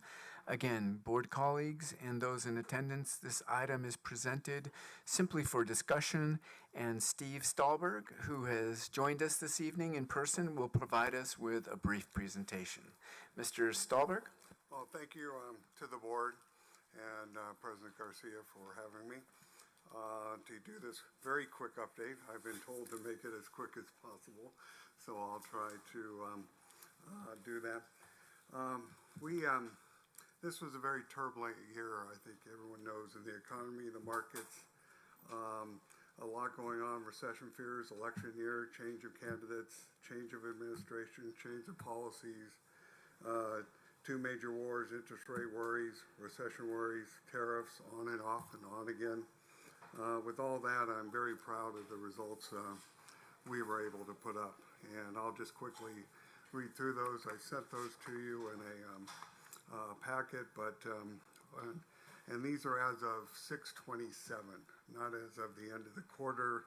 We had to do them so we could get them into your board packet for tonight. So the numbers here will actually be a little bit, the numbers that you will get at the end of the month, beginning of next month in our formal report will actually be better than these numbers, because the last day of the quarter was a very up day in the marketplace. So we finished with an OPEB with 130,627,191. We started the year with 117,234,785. There were no contributions made for fiscal 24-25. There was a $2.5 million contribution made just about 2 or 3 weeks ago for fiscal 25 to 26. We have withdrawals of $6,326,862 to pay beneficiary benefits and fees. That gave us an actual return of $17,219,268. And we took capital gains of over $8 million and had income through the end of May of $4,081,921. The fiscal year-to-date performance through the 27th of June was 14.96, which I'm very proud of in a very turbulent year.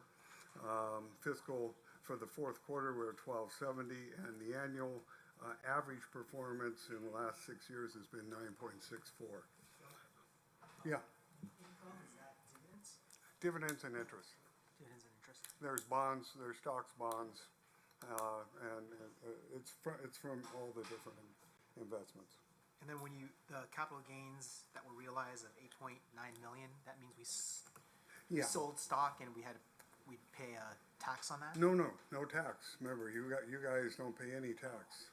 So this is a tax deferred. This is all tax sheltered.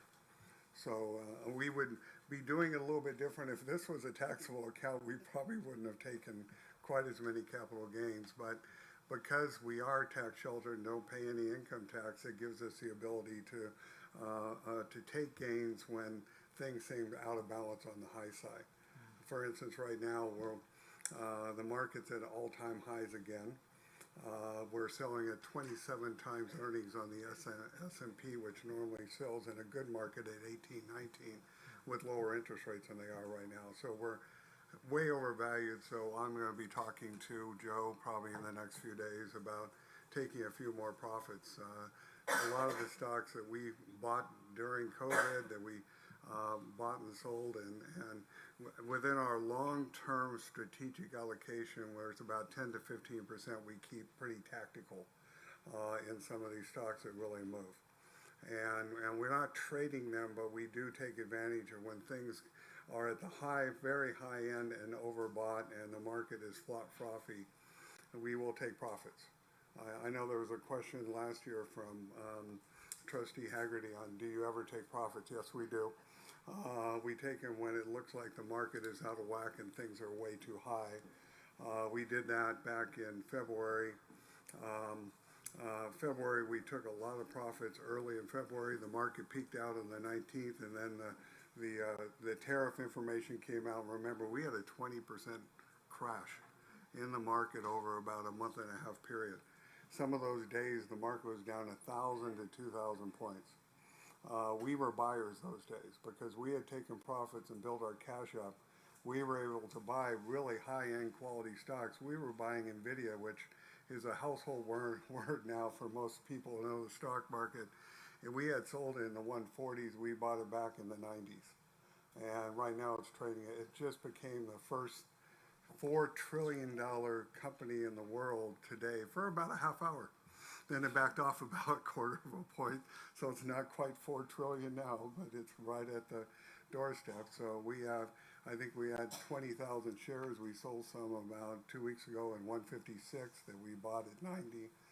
We might sell a couple more thousand and some other things to just bring down the level of risk in the market. What we try to do is you know, it's an old adage, and this is funny, but it's a cliche that really that is true. In the marketplace, a lot of them are. It's one of those old sayings in the market. You buy them when they're crying and you sell them when they're yelling. And they're yelling right now. The market is way too high, really, for the short term. Hope it goes higher, but hope isn't a strategy. You have to take profits when they're available. I'm sorry, I probably went too long there. But any other questions about that? I'm going to move your mic closer. Oh, sorry about that. So we're at 130. I think the last report, they said fully funded is like 142 or something like that. The last actuarial report I was told it was right around 140. 140? I didn't know if it was 142, but I have not seen an actuary report, but I think when Morris was last year told me that a fully funded investment from your actuaries was about 140. So we're very close. And last year we paid for everything without taking $1 of contributions, and still had $10 million over on top of that. We didn't make any contributions, and we paid everything. And still had $10 million on top of it. Dang. That was last year. I have a question, President. Nice to see you again, Mr. Stallberg. Thank you. There's a second statement in here that's got $17 million in it. What is Yeah. that? What's that? STRS and PERS is a secondary account. It's a standalone account, and I manage the money. I don't know all the purposes of every account. I know they're for beneficiaries. I think there was a question that came from the board, and I think Rosa sent an answer. Is that part of the OPEC money, or is it separate from the OPEC money? It's separate. It's a totally separate account. And it's earmarked for something else, and Yeah. Mr. Dominguez, I don't expect you to know this right now. Okay. The state PERS and STRS has a state fund that they manage, and that is the local Mount SAC fund that we manage to support our contribution as an employer to cover that annual liability. Okay. The OPEC liability, I looked it up. It's 145 million from the last statement. Okay. We're at 130. You said there's 6.5 million is our annual expenditures to cover the health benefits for our former employees. That was last year. I'm Rosa would probably have to every tell year us. it changes. That's It outside seems of to your go up a little expertise. bit every year. Yeah. Okay. The premiums, theoretically. Along this pace, we're nearly fully funded. Is Yes. correct? It could happen within 2 years. Could happen next year if we do the same what we did this year, or the year before we did 20 million. And so we're going to have a follow-up meeting to review our strategy and how to maximize our investments to see if we can, but within 2 years, I think we're going to have some good news. Good. That is good news. I was very pleased to report. Thank you, Mr. Stallberg. Okay. So we were told if we started giving our part-timers insurance, it would be a $26 million increase. What does that mean? Does that mean that the fully funded would be $26 million more than it is now? Does that mean $26 million would be our annual premium? Where did that $26 million come from? What does that mean? That's, I think, a question for Joe and Rosa, or Okay, I manage the money. I don't make decisions on policy. Yeah, so that's something we're looking into. Excuse me, Trustee Santos, I believe that 26 million is a number that is the theoretical costs if we were to pay our adjunct 85% of full-time salaries. That number I do not believe is related to this particular OPEC investment. Board colleagues, I think we want to ensure that we're not violating any kind of Brown Act information. So if I may suggest we continue our presentation, please. Yes. The STRS and PERS, which is a standalone account, we started with 15,404,000. We ended up with 17,747,977. Gave us a gain of 2.3 million. We took capital gains of almost 900,000 there. Income through the 31st of May was 365.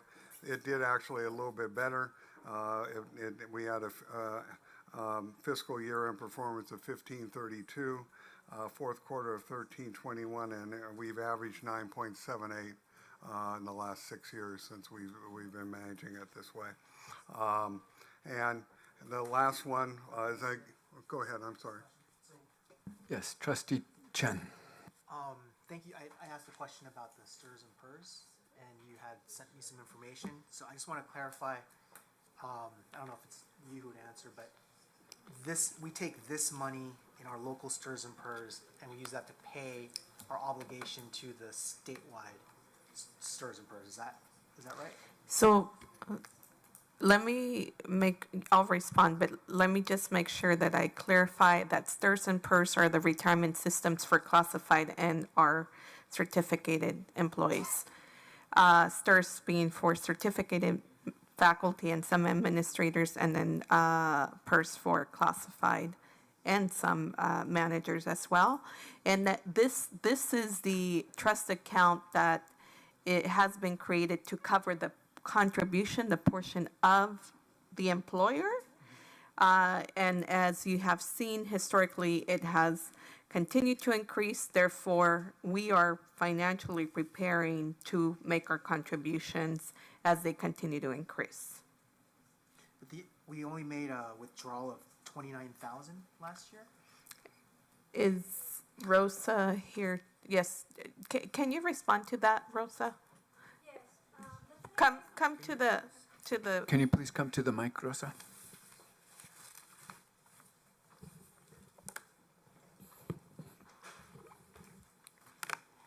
Actually, we didn't really. If you could introduce yourself, please. Yes. This is Rosa Royce, Chief Compliance Officer. And we didn't really make a 29,000 contribution. We probably have expenditures for 29,000. Withdrawal. Yeah, because we have to pay the fees for the actuarial reports. We have to pay the fees for the investment companies. So Right, those but are. I was wondering, because our contribution, it's like 29%, right? For STRS or PERS. For STRS, the employer contribution is 19.10%. And for CalPERS, for the year 25-26, actually went down to 26.83%, I believe. But the purpose of this fund was done, it was created in 2000, I think, 16 with a board resolution. And at that time, there was a big problem at the state level to fund the CalPERS and the CalSTRS, both. So the state itself make a plan, and there was even money from the state, for us, for all the colleges and the K-12s to help pay on these retirement systems. However, that is not enough. So we had a recommendation from the Chancellor's office and all colleges, statewide. The recommendation was to set up a plan, if these continue to increase for the future. Now, Mount SAC, we have been doing, basically well, where we have drawn some money, but not a lot. There was a year, I believe a couple of years, that we draw 827 because we have an increase in PERS. However, we haven't, and we have the money there, because the only thing we can do with that money, we're not putting any more money. We put money a while ago, and it's been growing. It's an irrevocable trust, and we can only pay, to the stairs and the purse. We can't do anything else with that money. If there's a sudden spike in need, then you can draw from this account. Exactly, and the college doesn't really know. I mean, nobody really knows when that's gonna happen, but that is a safety net for the college. In addition, we cannot really say now we don't have a plan, because part of our 311 report, our annual report, we have to report on all these payments for the CalSTAIR and the CalPERS, and we have to state that we have a plan. And the plan is that we have this money set aside. So we have been doing very well. That helps actually also when we have when we're rating the bond, because we said we have this plan, we have money to pay for the pension of all our employees. And the liability, well, you're looking at the OPEP, but OPEP is doing really well. But you have to look at the actuarial report for the state. It's a whole different story, because, we're very grateful and I think lucky that we all employees have this kind of retirement, but it's costly. Thank you. Okay, thank you. Please continue. Okay, so we did very good in that account too. The auxiliary account, again, is another standalone account. And we started the year, it's a smaller account. We started with $4,976,666. We ended up with 5.802,633. Made $980,000 in that account, and took capital gains of $355,441. Income through May 31st was $261,167, and the year-to-date performance of that was over 20%. And the fourth quarter performance was 12.91. Annual performance since inception 6 years ago for us for managing is 11.05 annually. So accounts have done well. The discrepancy between the returns is due to a few things. First of all, the size of the accounts. We try to manage the accounts in tandem. So they do look alike. If you look at the other reports, you'll see that they're very similar, but they can't be exact because of the size of the accounts and the percentages when we do it. The other thing is we do take money out of the OPEB account, and there was a kind of a point this year where some money came out that came out faster when there was a catch-up on paying some of the benefits that kind of caught us a little bit by surprise at a time when I needed to build more cash because we didn't have didn't know it was going to come out at that time. So I was a little more conservative in that account than the other two accounts to make sure I had the cash on hand. We always have enough cash. We have daily liquidity on the whole account. But the cash on hand, sometimes I like to have a certain amount of cash on hand at all times, and so that's why there's a little discrepancy in terms of the returns. But between 15% and 20%, I think those are pretty darn good numbers across the board. And what was a very interesting, turbulent year of markets kind of going crazy. So. Thank you. Yes, Trustee Santos. Peg, our balance is 130, and if you divide it by the 145, what Trustee Chow says is fully funded, we're funded more than 90%. Yeah. And we haven't made any contributions. Just one contribution for next year was made for $2.5 million. For next year. But there was no contributions made this year. For this fiscal year. But despite that, we had all that growth. Yeah. Yes. That's amazing. So. Any additional? Yes, Trustee Hidalgo. So our irrevocable trust, if I remember correctly, when we started in 2016, I believe it was about were we aiming for $3 million to contribute every year? Does that sound about right? I'm not certain when it was created, but it's 2.5 million. 2.5, okay. Yes. So this past fiscal year, we didn't make any deposits into that trust, is that correct? Not in 24-25. We have made a deposit for And then are we, recently on June 17. so we're able to use the gains here to offset the cost that we have to pay for our STRS and PERS obligations? Is that kind of the plan then, for what we've been doing? OPEB, so CalSTRS and PERS is one account specifically, the irrevocable trust, specifically to cover the retirement contribution, employer contribution. OPEB is other post-employment benefits, which is to cover our long-term insurance, health, and welfare liability. And it's only for that purpose. We cannot spend it on any other. So, yeah, I was specifically Expenses. talking about the STRS and the irrevocable trust. So how much are we able to offset from the budget based on our gain, or yearly gains? Do we have, is there an estimate? I don't know if that's, does that make sense, Rosa? So we're pulling from our irrevocable trust to help to offset some of the STRS and PERS obligations? We didn't expend any funding, right? You mentioned that what we expended in PERS and STRS was related to So it's fees. mainly, so we're, it's more just for emergency purposes? Correct, Okay. yes, Right, it's for more the future.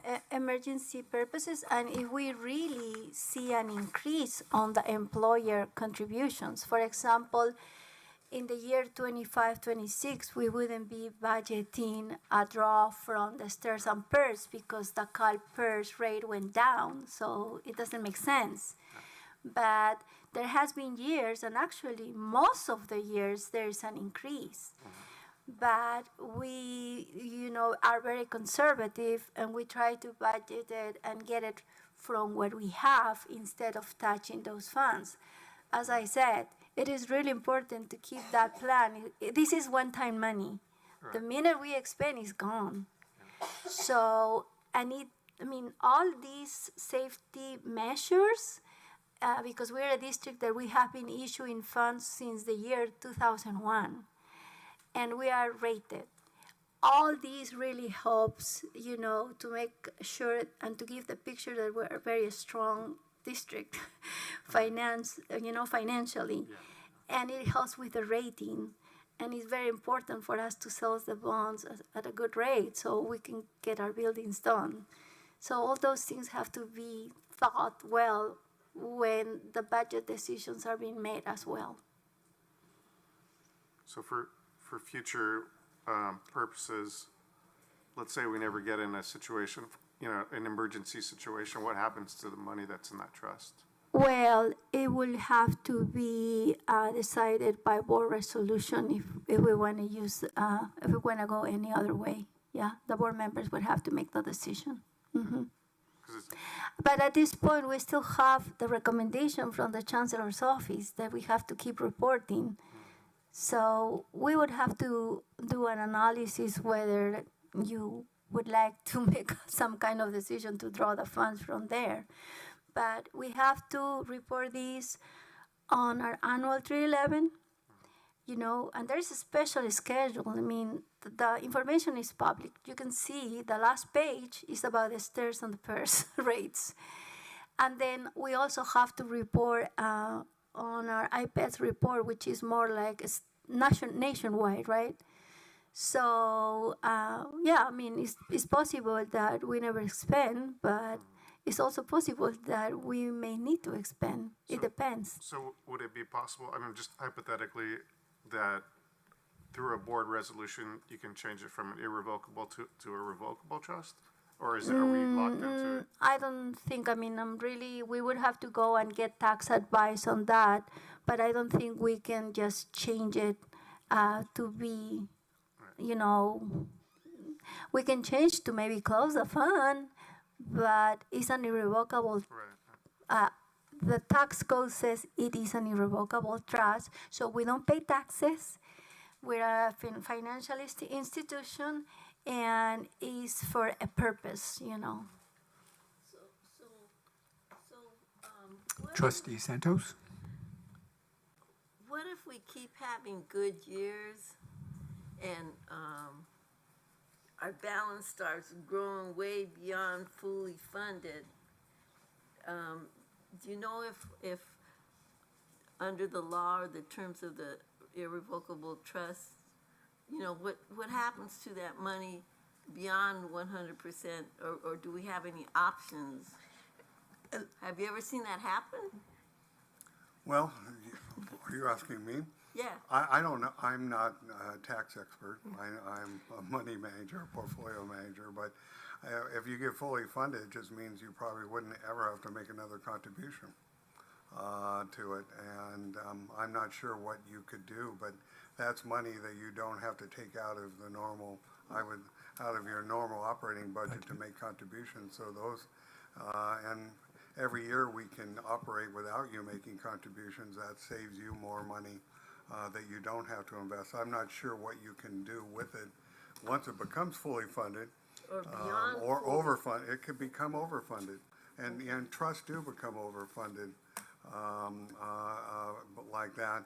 And that would probably be, again, I think Rosa and Joe would be the people to talk to you about that in terms of doing an analysis on it and what you can do legally in terms of attacking the principal.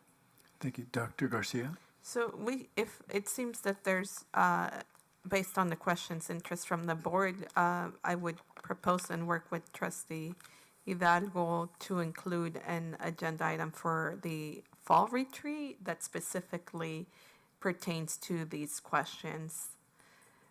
Because I will tell you, usually when we create an irrevocable trust is with the intention of never,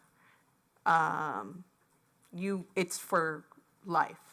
So I think it's important from a legal and from a tax code standpoint to understand if it is even possible to,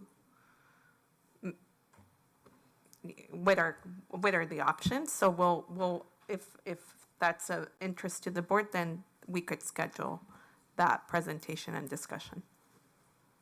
All right. Trustee Chen Haggerty? I commend our manager to such a performance. And I think the board was very wise many years ago to set up the OPEC trust when many colleges are having problems. They couldn't have, but once it's irrevocable, I doubt that easy to become. It's impossible to, so, but our retirees should be very happy and can sleep that we will be able to fund. And you never know what's going to happen. But it saves the college in the future. Maybe we don't need to contribute and we can spend the money somewhere else. But to touch this OPEC, I think we really have to think about it. So thank you, and I'm from the same town as Jensen Wong. Thank you, Trustee Jan Haggerty and board colleagues. Because of our packed agenda, Mr. Stahlberg, thank you so much for your time and for your discussion item and presentation. Rasa, thank you so much for making yourself available. We will then conclude that discussion item and move on to our board reports. Thank you very much. Moving to item 8.01, Associated Students report. I believe our new Associated Student Body President, Bert Nam, is here. I think, perhaps, there he is. Hey, and we'll be asking all of our presenters, because we met just less than 2 weeks ago, I'm sure that we can make our presentations brief. Thank you very much. Welcome, Associated Students, colleagues. Hi, good evening, esteemed members of the Board of Trustees and President Garcia. The Associated Students looks forward to collaborating with our campus community to create engagement opportunities, promote community development, and increase campus involvement. Our incoming student leaders are eager to serve and support various campus goals and initiatives. My name is Bert Nam, and I serve as the Associated Students President at Mount San Antonio College, alongside Vice President Albert Lopez. I'm studying business administration at Mount SAC with the goal of building a career in business and finance. Mount SAC has been a very transformative place in my academic and personal journey, and I hope to ensure every student feels the same. Within AS, I aim to create a strong and unified team prioritizing empathy, communication, and student-driven impact. I'm especially passionate about expanding real-world opportunities for students through initiatives such as internships, workshops, and speaker series. I'm aiming to prepare students for their journey beyond Mount SAC by sparking their passions and exposing them to a wide range of industries and career paths. As president of the Associated Students, I look forward to collaborating with students, listening to their concerns, and working with them to improve our campus while nurturing the potential in every one of them. Hello, board members. My name is Albert Lopez, and I'm honored to serve as the Vice President of Associate Students at Mount San Antonio College. Last year, I had the pleasure of serving as the Art Senator, during which I was able to help co-lead with the AS Halloween event and the College Cultural event. Hopefully you all there to attend. I'm currently majoring in communications, and I plan to work at a community college or university in areas in counseling, student life, or student services. As Vice President of Associated Students, my vision is to continue encouraging a strong sense of community, both on and off campus. My goal is to support and promote student leadership and involvement, while also strengthening the connection between senators and their constituents. By doing so, I aim to raise awareness of campus events, resources, and ultimately fostering a more engaging and connected student body. So included in the board report before you are our 2025 to 2026 Associated Student Leaders. Associated Students is excited to welcome our incoming student leaders representing our Executive Board, Senate, and Student Court. Our AS Officer Leadership Training is scheduled for Monday, August 5th and Tuesday, August 6th. This is a crucial time for me and the rest of the Executive Board, Senate, Student Court, and Inter-Club Council to really understand our roles, set our goals for the year, and learn how to work together to make an impact. The AS, Senate, and Executive Board will have our first official meeting on Tuesday, August 25th. After that, we'll meet every Tuesday from 3 p.m. to 5:30 p.m. The Inter-Club Council will kick off their activities with their first meeting on Monday, September 8th. They'll continue to meet every first and third Monday from 1 p.m. to 2 p.m.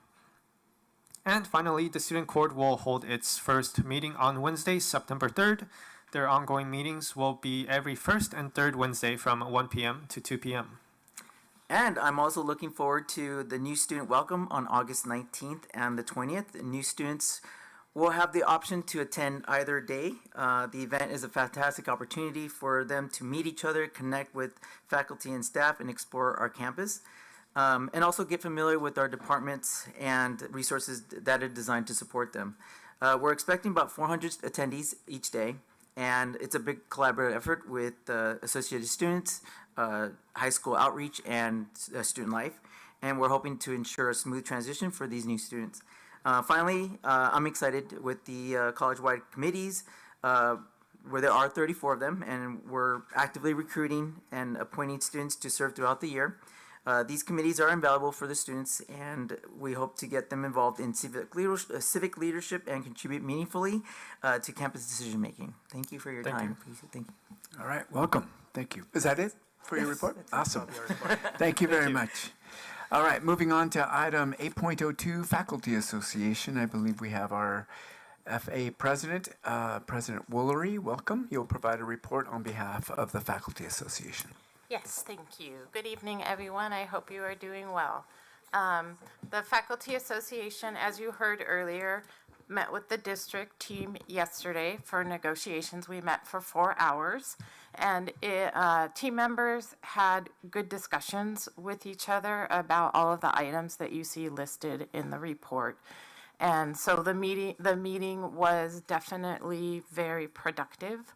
And so I appreciate that the district's team was able to have productive conversations with us. That said, coming to these meetings feels a little bit conflicting. On the one hand, we'll have some successes, and then on the other hand, we'll hear things about how strong we are financially, yet then we'll hear every unit here saying how we're not strong internally. So I am hoping that tonight, as you are looking at Mount SAC 2035, it speaks to our principles of equity-mindedness, healing-centered engagement, and systematic accountability. And I am hoping all of those principles apply to your dealings with your employee groups as well. Because as you've seen time and again, we keep asking for those principles to reach us also. So again, the progress yesterday, it did feel productive, but as we heard tonight, we still have some healing to do with our employee groups. As was also mentioned by Joshua in a public comment, several of us were able to go to the National Education Association's Representative Assembly. It was my first time at that, and if you're not familiar with it, it is the NEA's annual business meeting. And so 6 of us served as delegates, where we weighed in on revisions to bylaws and standing rules and new action items as well. And so it was very exciting to participate in that and see how our largest education association does its business. And then lastly, I do want to say welcome to the new members of our executive management team, to Mr. Dominguez, welcome, as well as Dr. Forges.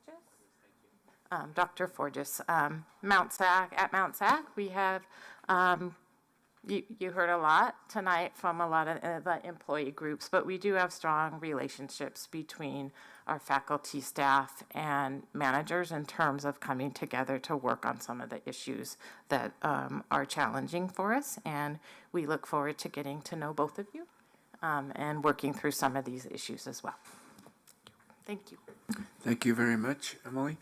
Moving on to item 8.03, CSEA 262. I believe Brandon Gillette is here, who will be providing us a report on behalf of CSEA 262. Good evening, Mr. Gillette.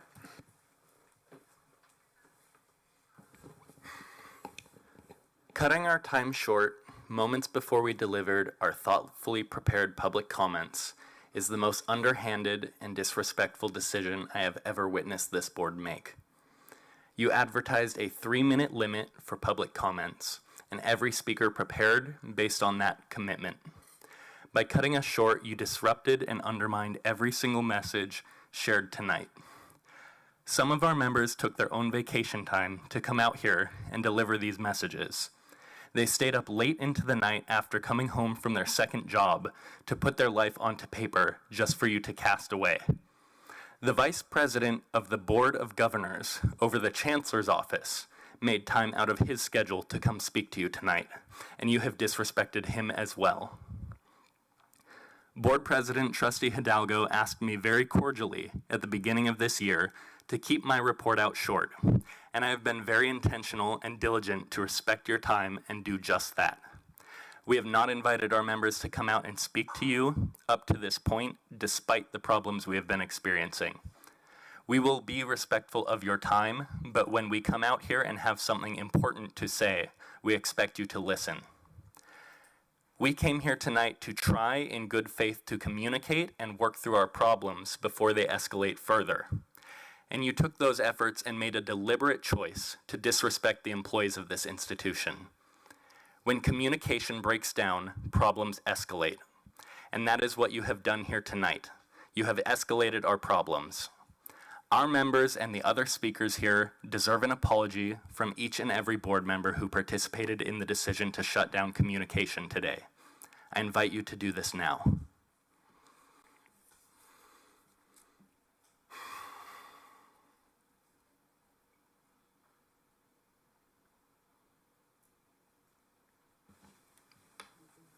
Is that your report? That is my report. All right.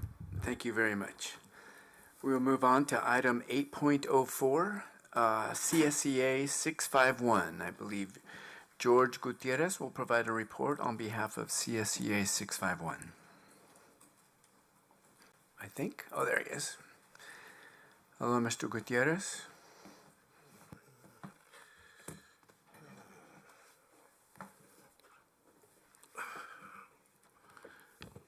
Good evening, Board of Trustees, President Garcia, welcome. Our new VP and the one for Student Services. I look forward to working with you guys. Real quickly, because time's limit, I want to give a shout out to my e-board for all their dedication and hard work and moving forward our unit as well as our negotiation team. We have been negotiating with the district. It's been going pretty good. The only concern for CSEA 651 is that, again, the trust issue, that we need to verify what the district tells us that's going to happen and how sometimes we have to do some digging to get that information.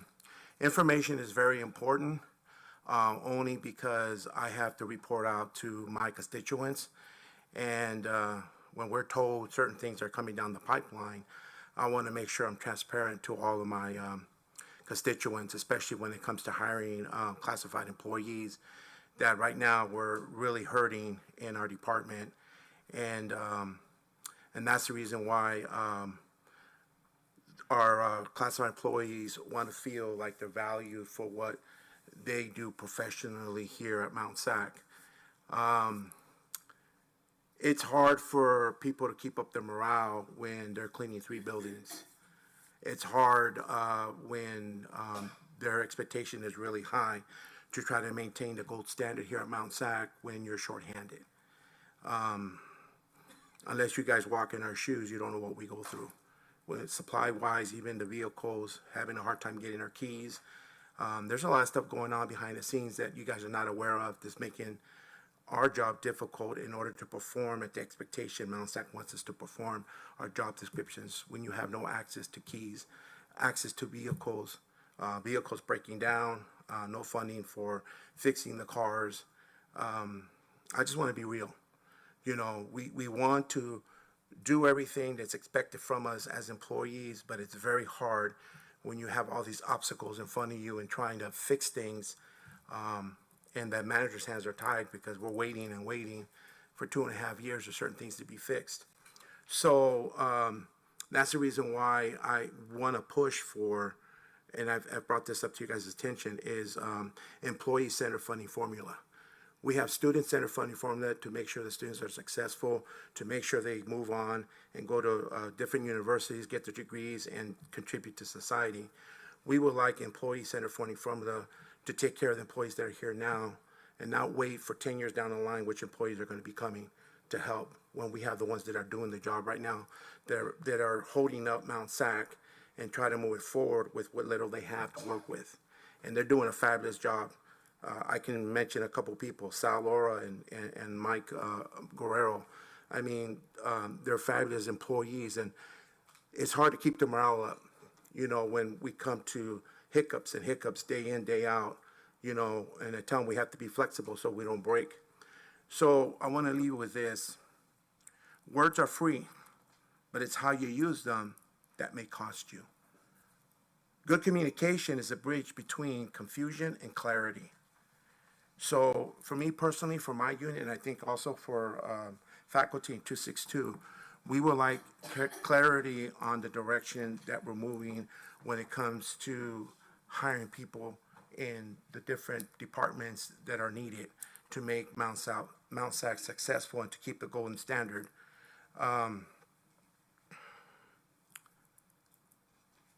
So I've said this before. To be a wise person, you need to speak the language of the people, and you need to be among the people and check their pulse and ask what their needs are. I would like the employees, you know, to feel value for what they bring to the table. If not, then the district is disconnected. If they don't know what the needs are of the people, even the lowest person on the totem pole, we have the garage. We have 2 mechanics that work on all these cars to try to do everything they can to get them going. The vehicle that I drive, it's been out of commission for about a month and a half maybe. I won't see it till the middle of August. So these cars that are used, they're used on day shift, swing shift, and night shift. And when the mechanic can't get the parts to fix the cars, they just sit there. And then when they get the parts, you have the mice that eat up all the wiring so the cars can't work, and then now they got to fix something else on it. So there's a lot of stuff that's going behind the scenes that the Board of Trustees are not aware of. But with what little we have, we're making Mount SAC move forward. But we would like help. You know, we need bodies to do the work. And I'm not talking just about hourly. We need bodies in all fashion and in every aspect to get the work done.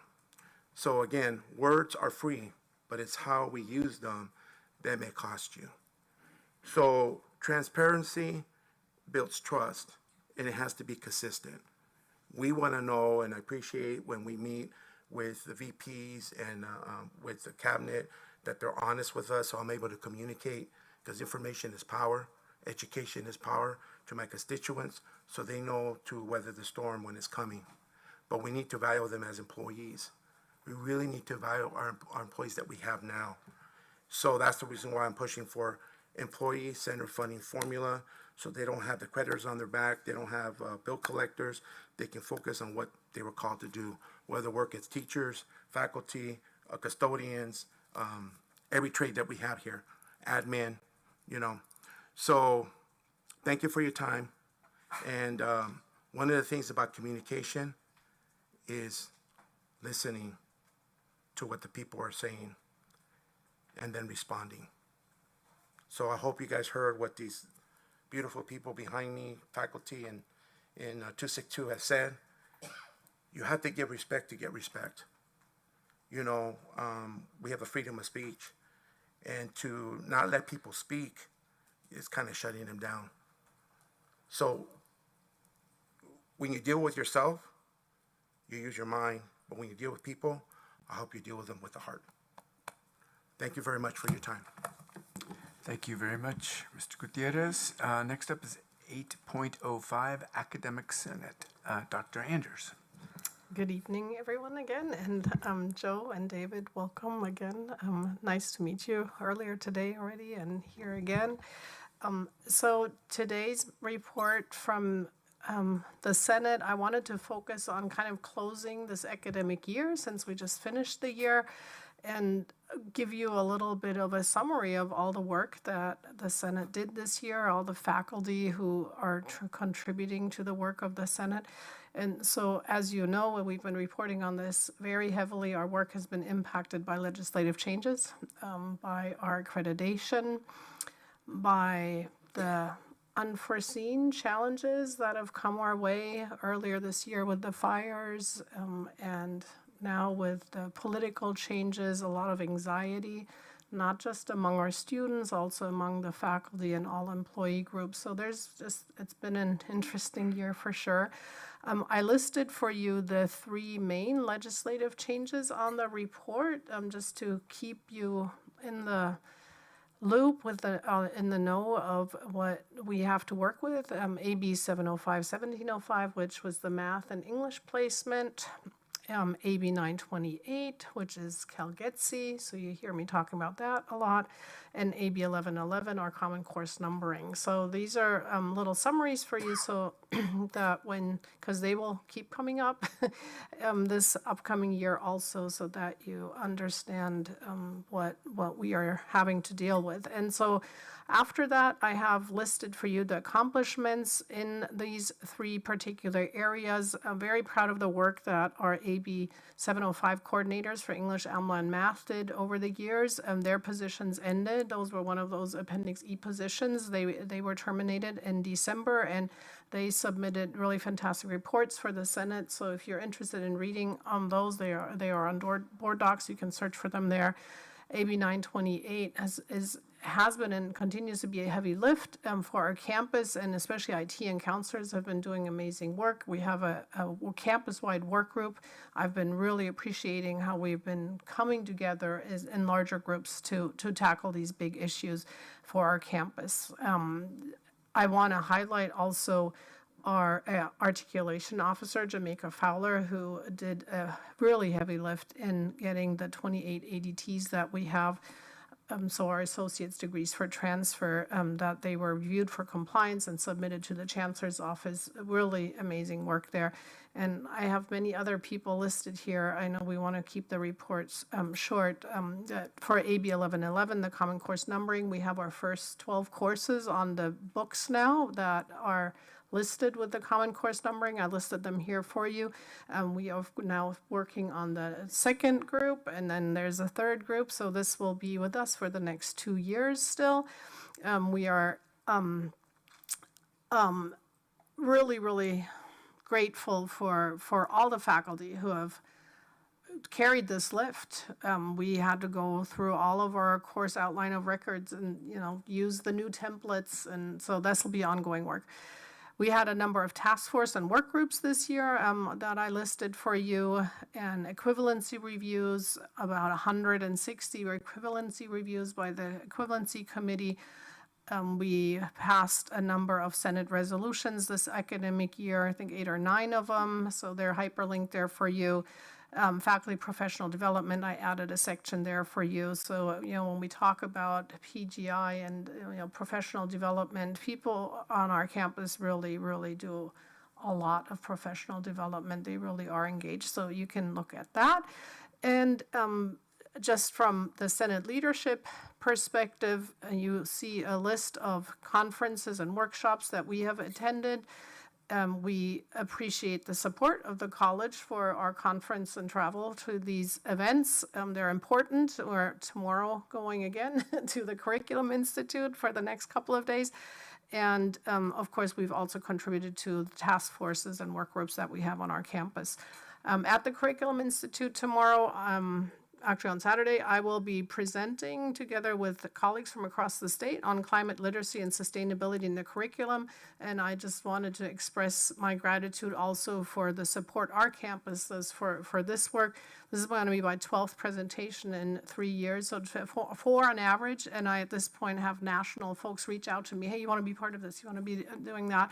And so our team, led by Lauren Greenberg as Sustainability Coordinator and Ira Boptivala, our Sustainability Director, I just appreciate our campus is that we feel strongly about sustainability. So I just wanted to end with that, and thank you. Thank you very much, Dr. Anders. Appreciate that. And then item point 806, Classified Senate. Madam Hello, Yvette good Garcia. evening. I just want to say welcome again to Mr. Dominguez and Dr. Fortes. Oh, I'm going to beat this up. I was absent last month because I was attending the Classified Leadership Institute in Sacramento. Myself, along with my second VP, Gloria Munguia, and Aaron Mazzano, Classified Coordinator in POD. There I was honored to receive a scholarship for exemplary leadership at the conference, so that was great. They paid for part of my travel, so that was nice. I'm going to just get bits and pieces from here because I know we're trying to make it short. But I do want to talk about the Classified Professional Development Council. The chair is meant to develop recommendations for a more equitable distribution of the 25-26 Professional Development Council conference and travel funds. The budget was reduced, bringing total available funds for 25-26 down to $38,500. And so this small pot has to support 704 classified and confidential employees across all units. So CPDC recommended a percentage-based allocation model based on group membership counts. So 80% to CSEA 262 members, 15% to 651, and 5% to confidential employees. Priority will be given to first-time applicants and to those presenting at conferences. Right now, under the current allocation, CSA 651 will receive $10,000, allowing approximately 5.5 members to travel, and the remaining $28,500 will be shared by CSA 262 and confidential employees, supporting approximately 15 members. Given the sharp budget cut, we respectfully ask the district to consider restoring the funds taken away to ensure all employees have meaningful access to professional development activities or opportunities. And lastly, I just want to remind all employees, especially right now that we're in the times that we're in, that the campus does have the Employee Counseling Center. So it's open to all constituency groups and student workers. And a reminder of some of the services provides. It provides short-term individual counseling, workshops and mindfulness hours focused on wellness and stress reduction, and specialized training tailored to the needs of specific departments or groups. That's it. Thank you very much. Appreciate that. Moving on to item 9.01 on the agenda, our management contract. So Government Code Section 54953C3 requires that before this board takes final action, I need to read out a summary of the recommendation regarding this temporary assignment for a new manager, which will include salary schedule, salary, compensation paid, and therefore I'm going to report the following summary regarding such item that's appearing on this agenda. Excuse me, it's a temporary assignment for Brad Foyle, who would be named interim manager of the farm with an annual salary of $126,228 for the term of July 21, 2025 through June 30, 2026. Seeking a motion for approval? It's been moved. Is there a second? It's been moved and seconded. Is there any discussion? Hearing none, student trustee? I approve. All those in favor say aye. Any opposed? Item carries. Thank you very much. Next up on our action items is item 9.02, nominations for the Los Angeles County Committee on School District Organization. This item is being brought to us to nominate for vacancies on the LA County Committee on School District Organization. The nominees, just so you know, whoever we want to nominate, must live in one of these two eligible areas, and they are LA County supervisorial districts. The first one is in Supervisorial District 2, which is currently in Supervisor Holly Mitchell's area. Supervisor Mitchell represents the beach cities of LA County, like Manhattan Beach, and so forth, as well as South LA and those portions. The second area that we need consideration for a nomination is in the 3rd Supervisorial District, and that's currently held by Supervisor Lindsay Horvath. That area represents West Hollywood, Hollywood area, as well. It goes into the San Fernando Valley. So those are the only two areas that we are looking for a nomination, if we have a nomination. So I'm just looking to see, this does not apply, if I'm not mistaken, to our existing representative, who is Trustee Santos. She will continue. Is that right, Carol? So Trustee Santos is our voting representative. This is actually to sit on the committee. Trustee Santos is our voting representative. So whoever is nominated, Trustee Santos will be our voting representative to vote on those members. Got it. So it is likely, since we don't represent any of those two supervisorial districts, that this board may not have a nomination unless we do. So I'm opening it up to see if anybody has a nomination. I don't think we do, so we will then just move this, we will just carry on this item and take no action on item 9.02. All right, thank you. Moving on to item 9.03.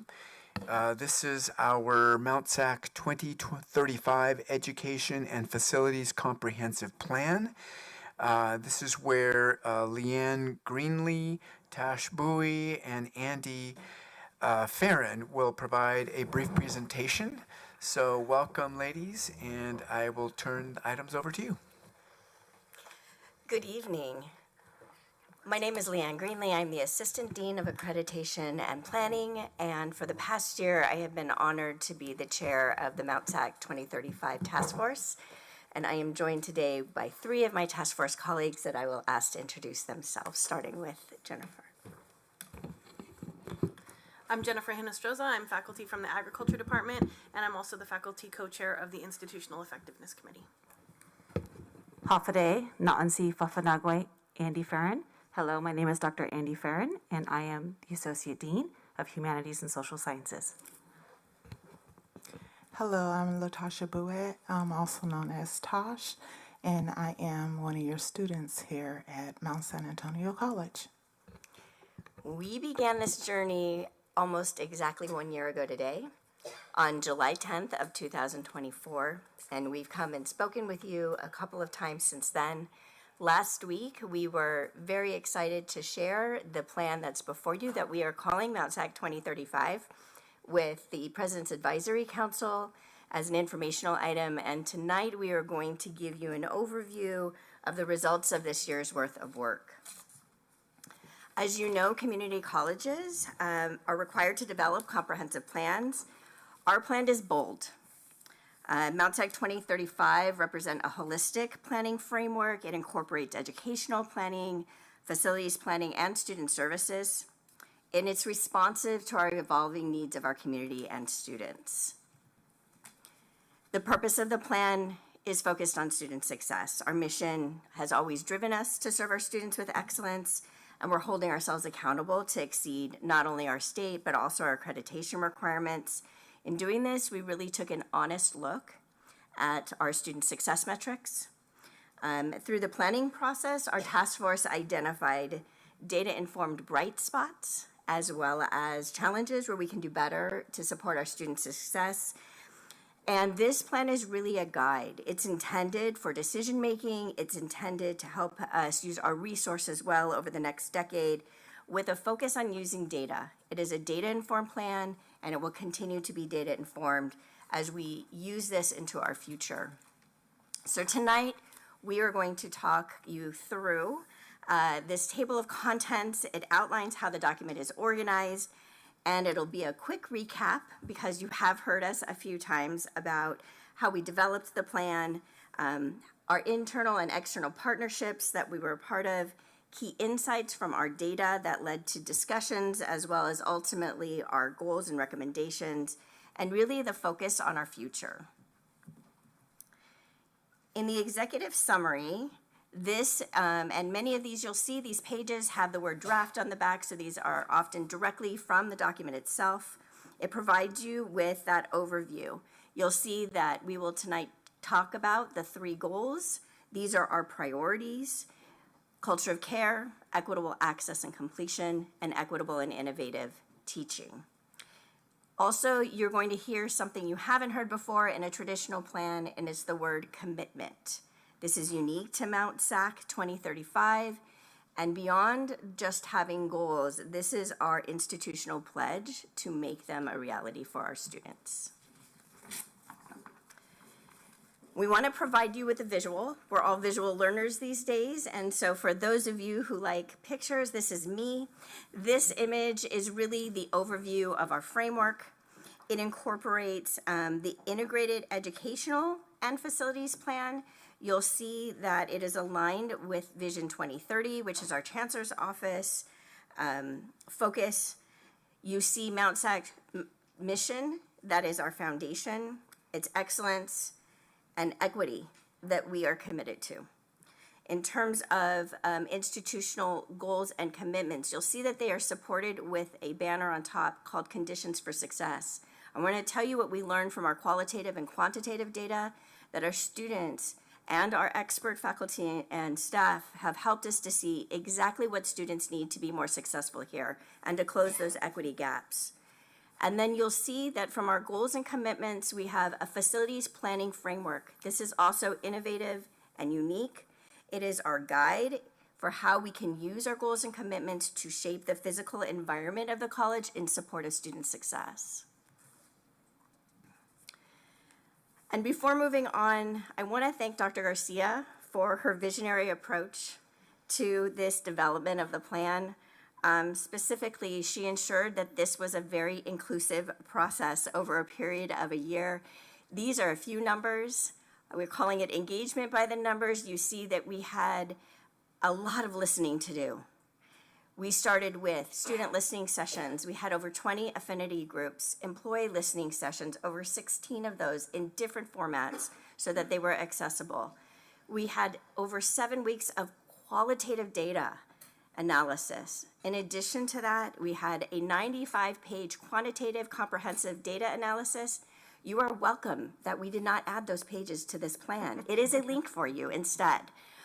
We had over 1,000 students who told us their thoughts about the vibe of Mount SAC and what makes them successful. And then many of those students returned to engage in a 3-hour workshop in which they helped us to envision the future they wanted here at Mount SAC. That information went out to our college employees, and nearly 500 employees, 454, completed the strategic priorities survey, telling us what they thought was most important for our college priorities. And additionally, each major semester, we held a joint planning summit with updates and information, and finally, a year's worth of over 30 different committed task force members leading together. It was an incredibly collaborative, visionary, data-driven process. And with all of that, we had amazing partnership of both Gensler and Integrated Academic Solutions, who are both leaders in the state for planning to support us through something that is new and innovative and transformational, to be honest. So we want to walk you through that and help you to understand what the process is and our vision that we are hoping that you approve tonight. Thank you, Leanne. I have the opportunity to briefly share background, purpose, and approach. And so I want to start by saying that we grounded ourselves on this journey in our mission and our vision of Mount SAC. This is where we started. And then we centered ourselves on care and innovation that Dr. Garcia brought forth as a charge for us to make sure that we included this in our plan. This allowed us to be holistic, equity-minded, and healing-centered. And we also, many of us, learned what healing-centered meant through this process by having our own opportunities for training. So remember that this is a plan that will guide us. It's a journey that we are going on for our community to leave a legacy, and we will work towards ensuring that our Mount SAC community is heard, that we care, and that we are creating a legacy of safety and equity as we move forward together. We also ensured on this journey that we had purpose, and our purpose was centered on these core values that were listed here for you. This process reminded us that in anything that we did, whether listening sessions, surveys, dialogue groups with the task force to give feedback to our planning committee and our consultants, we use these core values to lead our way. So our approach, again, was very comprehensive. We wanted to be holistic. We stayed equity-minded. We centered ourselves in healing and used data to inform us on how to move forward. These guided us and these led us in a way that we could create systematic accountability through the data, the 97 so plus pages that you have an opportunity to read at your leisure. More about our approach, what is healing centered? Mount SAC 2035 really reflects the college's institutional commitment to dismantling structural barriers, to amplifying student strengths and voices, to hearing and listening and engaging and infusing our employees' feedback and our faculty wisdom so that every student can thrive.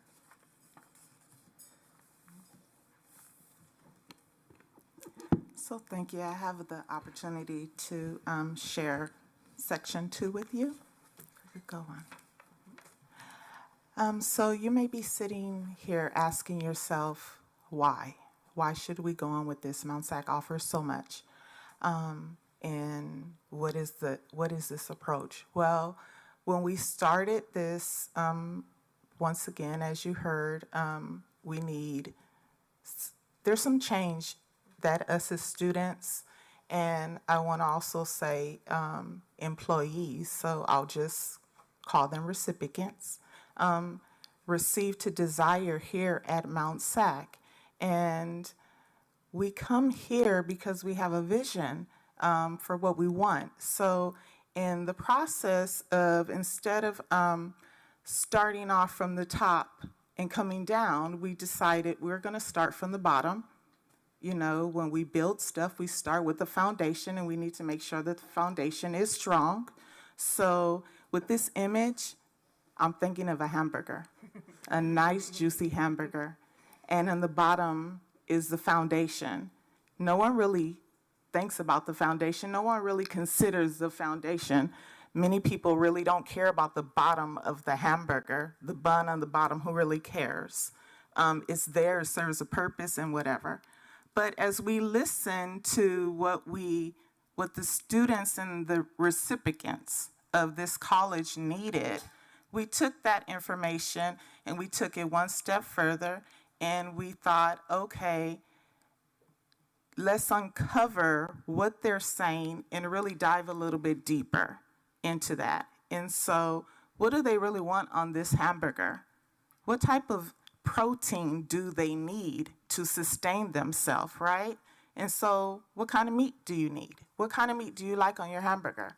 And then you go further, and we thought, okay, now that we uncovered what they want and why they want it, how are we going to present this to them? What's the design behind it? I like to think that's a time where you kind of pretty up the hamburger. You add the lettuce, the tomato. Some may like some onions. You may even grill them. And that's okay, but all of that is still a part of the hamburger. And then we get to the top part on deciding. That's the top of the bun. Everyone decides what kind of hamburger they want just by the vision of the top bun. Does it have seeds? What does it have on it? That's what really draws us to it. So when I think about Mount SAC, that's what really, we're building so many beautiful buildings, and that's drawing a lot of the community towards us. But what about the bottom part, the foundation? What are we doing about that? If the foundation is not strong, I don't care if it's your home, your relationship, if it's not strong, it's gonna eventually fall, and who's really gonna be concerned about what the top part is looking like if the bottom is not strong? So this is the process that we went through, and I'm hoping that the image of that hamburger sits with you tonight as your stomach kind of growls. Next, we're going to talk about the equity part of our planning process. Our planning was grounded in the research of Dr. Estela Ben-Simone's from the 5 Principles of Equity by Design. You can see the principles listed here on this slide. We recognize that there is inequity based on our data, and the systems that we have can continue to contribute to that inequity.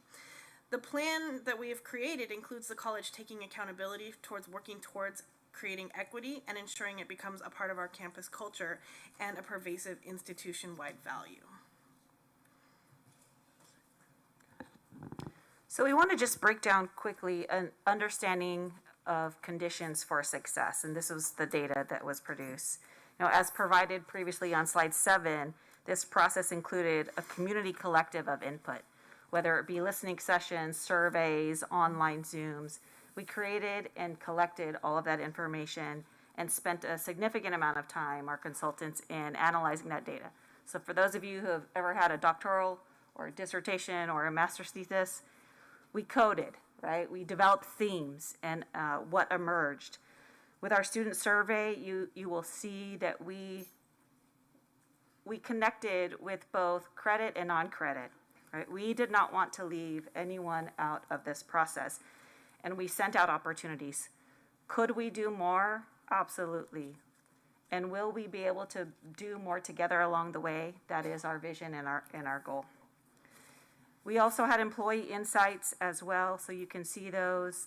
These are the bright spots that Leanne was referring to earlier. These are our opportunities to hone in on what we are doing well, and then also highlight areas that we believe from our student feedback and our employee feedback that we could do better. Both students and employees yielded these bright spots, and you'll see them: abundant student resources. Students talked about the resources that are here serve them well.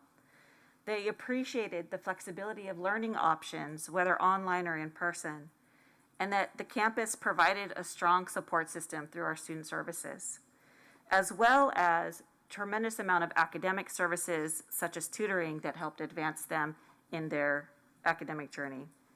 These are the things that also our students focused on, that they appreciated being guided by our college in the services to help them with their transfer process.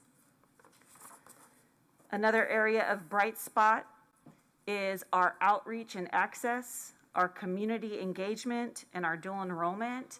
This is our ability to reach out to future Mount SAC students. And so we are very grateful for this opportunity, and that this showed that we are creating positive pathways for our students.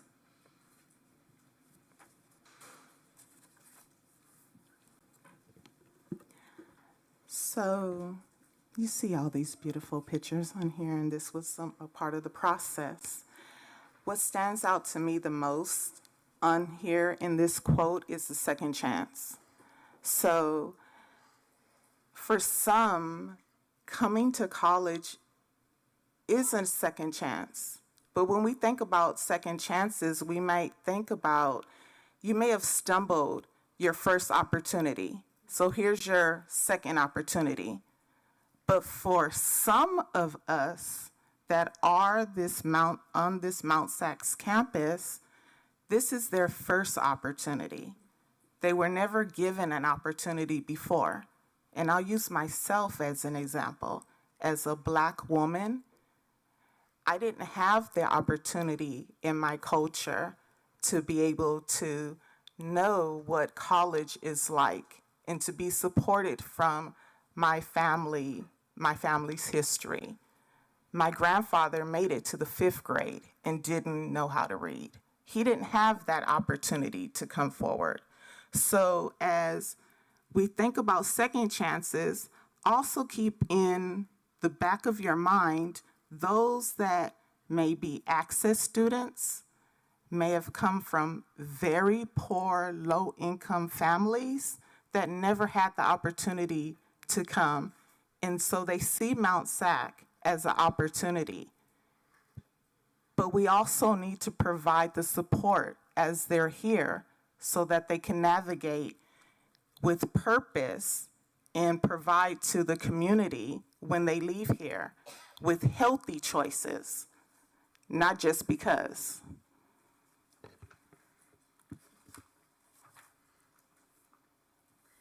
One of the things that our task force worked on was we did these empathy walks, and each person was given a profile of a average student. And all of the profiles were different.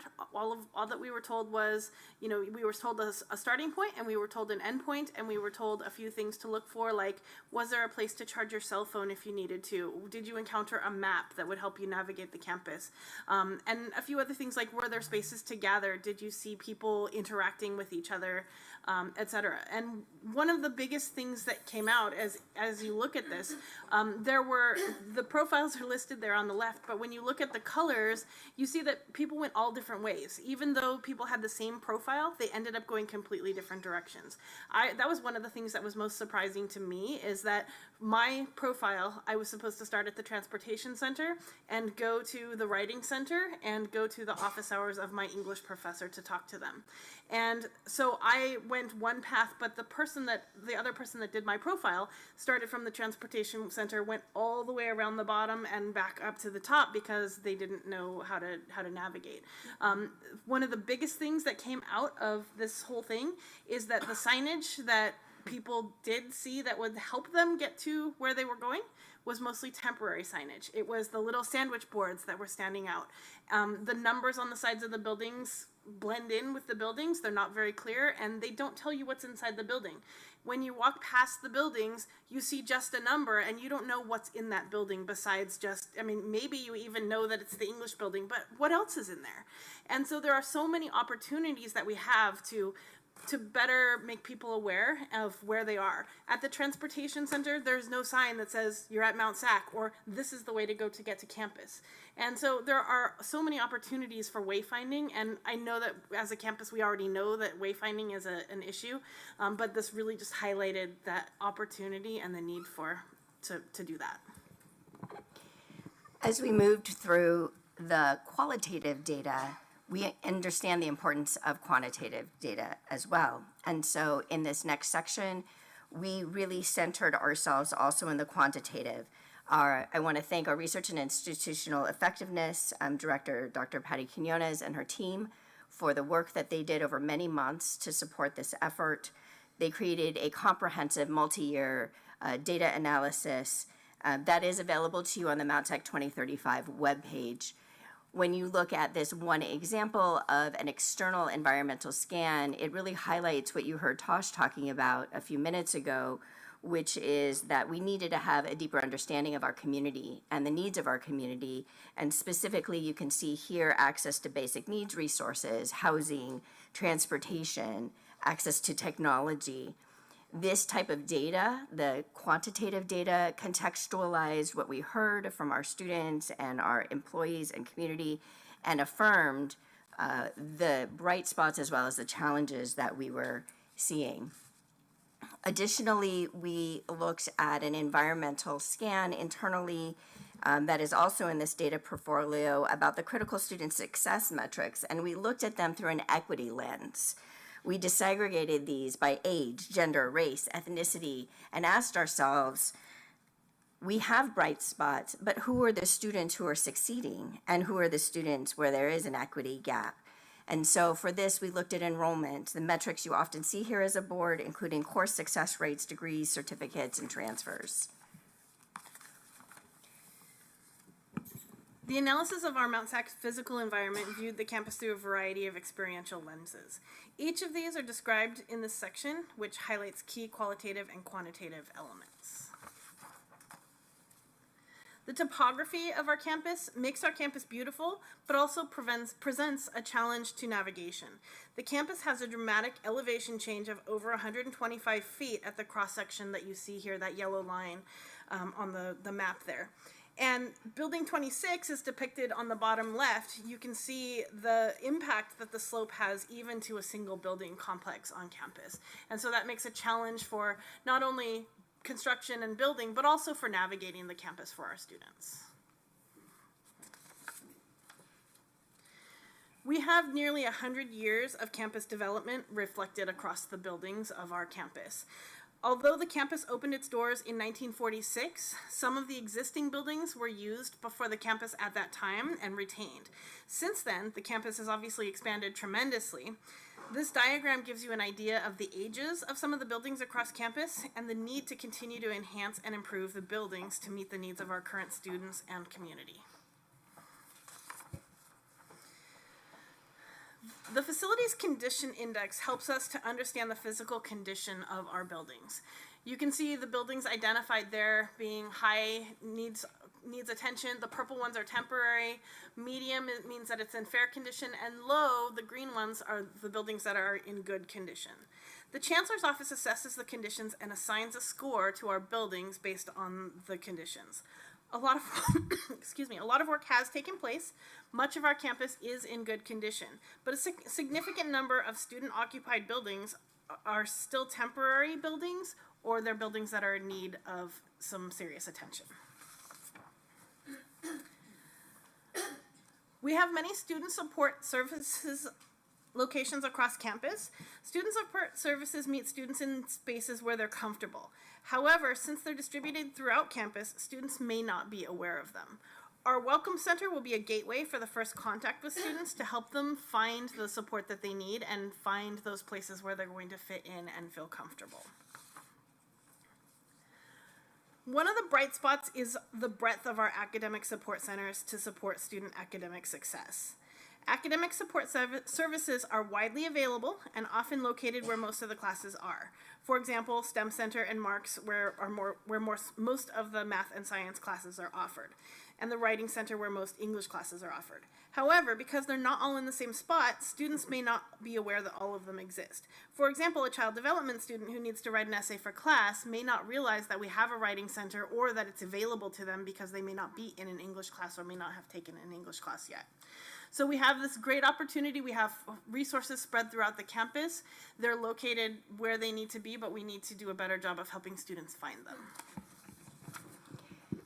So this was uncovering a lot of uncovering, a lot of listening, a lot of data. And now we're going to share with you where that's taking us and the vision that our task force, along with the rest of our college, has created. And just a reminder that we did very much and continue to center the student experience in this and the employee expertise.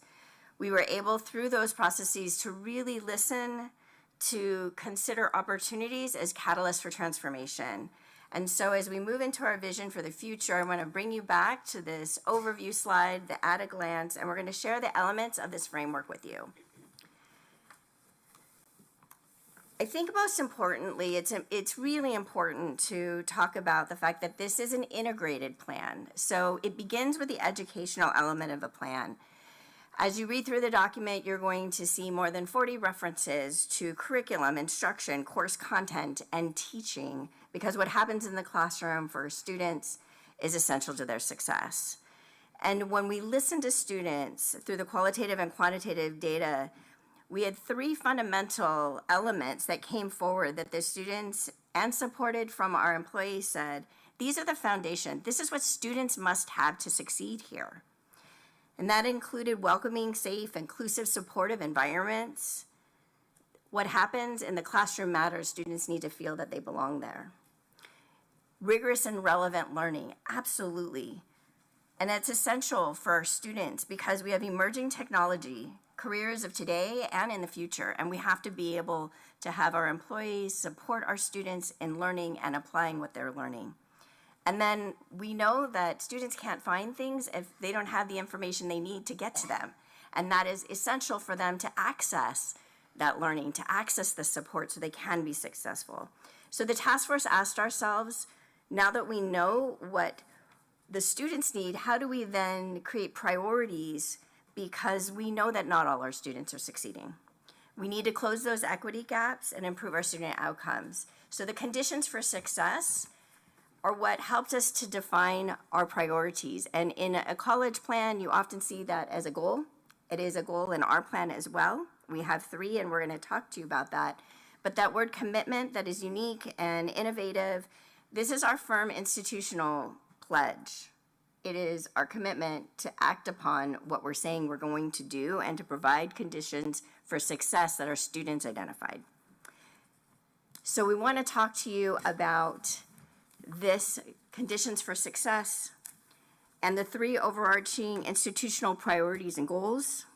And they include a culture of care, which is cultivating a campus culture of empathy and personalized support, equitable access and completion, and the 3rd goal is equitable and innovative teaching.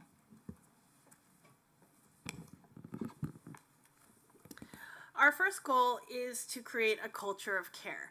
And you can see that there are 6 commitments related to the culture of care: service to students, wraparound support, holistic support, belonging and community, clear communication, and a welcoming and safe campus. The commitments you see listed here will help us create the culture of care that our students are asking for. We heard over and over from students that if they had positive interactions, they were able to persevere. But when they had negative interactions, that could be what made them drop a class. Fostering a campus community where individuals are valued and respected and where students receive that network of support is a key part of this plan. And that culture of care that we're belonging and where we're creating belonging and safety for our community, not only for our students, but our entire community, is a very important part of this plan. So goal number 2 is equity, access, and completion. For myself as a student, during this time, I did receive a lot of support from faculty, administration, especially during a really hard time that I went through. One of my sons was passed away, and I didn't know if I was going to come back. But through that support, I was able to, those that checked in on me, they emailed me, I was able to return back to campus. However, I noticed that when I returned back to campus, it's not always a vice president or a dean doesn't always have the time to give to a student as much as they need. And so we do have these programs that are in place to help us with these challenges, because I have experienced a lot of challenges here.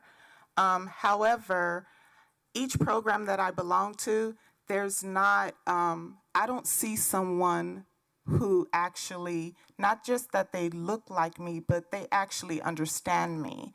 And I like as a student that we do have all these programs. What I would love as a student, among other students, would see more support around the campus, not just in the classrooms, but in the programs as well. And that would be helpful. Thank you. Goal number 3, I'm going to advance on this, is the third goal. And really, this is where we focus on the teaching of our students, the teaching of our employees through professional development, through curriculum design. It's creating opportunities that we envision to help promote our commitment to diversity, equity, inclusion, anti-racism, social justice, and access. Okay, so now we're going to talk about that vision and the next steps. How do we make these goals and commitments a reality in practice? And we want to specifically share with you that this is an integrated plan. So when you look at this, you'll see that there are 5 highlighted yellow commitments. And these yellow commitments are facilities focused. It's how we go from our goals and our commitments into translating into a physical environment for student success. And I want to emphasize that this is a unique kind of framework. It is a guide, so a facilities planning guide. And what that allows is our college to be responsive to student and community needs while remaining accountable to the commitments. So in these 5 physical commitments, we're really looking at creating a social infrastructure for students where students can engage, they have good well-being, equitable access, they have clarity, connection, and community. And you're going to see those elements and that design idea play out as we talk through recommendations for how these commitments can be in our physical space. So here you see that in the physicality of the campus, right, you see a design that will be informed. Now, as I'm going to go deeper into the next slides, I want you to notice that black is the existing buildings that we have, and that dark blue is new construction that is possible in the future, as well as light blue, which could be considered for activation. However, these are recommendations and guides, not decisions in this plan. This will help us to determine what we need in the moment at that time over a 10-year period. As we zoom in, this is the core of the campus core, and each of these elements that you see rectangular boxes, we're going to pull them out separately and talk to you a little bit about recommendations in these areas. What's LRC? The Learning Resource Center, it is the newer term for library. So let's start at the top and move our way working from top to bottom. And again, these recommendations are a framework. So at the top, you see a proposal for a new SCE building. When we heard our students, School of Continuing Education, they talked about the importance of being included as part of the campus and a desire to be incorporated into the core, to be part of the community, to see the Student Center and other services as part of their own. So recommending that that building be considered in the central zone of campus, creating equitable experiences for all of our students and maximizing their opportunities to share resources and build community. The central location is aligned with our commitment 3.5 for equitable and integrated facilities so that our students who are in School of Continuing Education would have integrated and inclusive spaces. Moving below that, you see a light blue building 26A, D, and C. And this is something to be considered in the future for transformation. And again, recommendations for this would be discussed more thoroughly because there is a need for seismic evaluation and other analysis to be completed. But the consideration here is that there's a series of challenges, and especially with the facility condition for this building. There also, it sort of comes to a stop in the middle of campus, so to strengthen the campus core and enhance how students and pedestrians pass through this area. It's also very much near the heart of the campus, and so looking at accessible pathways, and it serves a very high number of students, a high volume of students. So having a renovation here and considering how to repurpose these buildings will really add to belonging and community. As you mentioned, Trustee Santos, the LRC is the Learning Resource Center. This is where our new library, academic skills will be centered. It is also in the heart of the campus, and just to the left there, that dark black building would be our new Welcome Center. So it would increase the access and visibility for students to use this resource and have integrated both academic support services and the library in a central location where all students would be able to access it. You also see a little light box where it says SCE Alternative, and following the completion of our Tech and Health building, this is the site of the current Building 28 to the east of the library, and that could become available for future use. Again, it's an alternative location for SCE for further discussion and analysis, but we understand the importance of SCE having a permanent space for having equitable conditions and facilities for our students, many of whom currently are in temporary locations. And moving on, this page really shows you the activation projects to be considered, again with additional research and analysis. We have a cafe, Building 8, and our students talked about wanting to have an opportunity to have a space on the west side of campus for students to study, engage, and connect in many ways, like a mini student center. This is a supportive of our commitment 1.4 for belonging and community. Also, you'll see Building 6 where our current library is, and following the construction of the new library, the Learning Resource Center, large portions of 6 will be vacated. So this presents an opportunity to repurpose to support program needs that are the highest need at that time for the best use. Again, this aligns with Commitment 2.5 to enhance our processes to support student-centered educational program and course needs. You also see Buildings 67A and B up there in the right corner, and these are going to have portions freed up at the completion of Tech and Health. Again, in the commitment to the School of Continuing Education students, these spaces are planned and are suggested to be repurposed for those students so that those located in temporary buildings and facilities can be brought centrally into the campus for that commitment to equitable and integrated facilities. Our long-term vision also builds on our current pedestrian network. It strengthens and expands all areas of campus. We came here before and promised that we would have a commitment to wayfinding, and that is this commitment. Commitment 1.6, Welcome and Safe Campus, to improve the pedestrian experience, the campus navigation, and to have very clear wayfinding. That's also supported by these images on the next slide about campus zoning. Our students should really understand how our campus services are. When they come, they don't have to orient. And so how we have our services zoned really guides visitors. It fosters that connection and increases the student access to programs and services. So having a welcoming and safe campus, this zoning just shows you organizational clarity where programs and services overlap. They can share collaboration space. And also we have a current wayfinding project that is underway, and the wayfinding project was redesigned around this idea of campus zoning as promised, with starting with the building renumbering.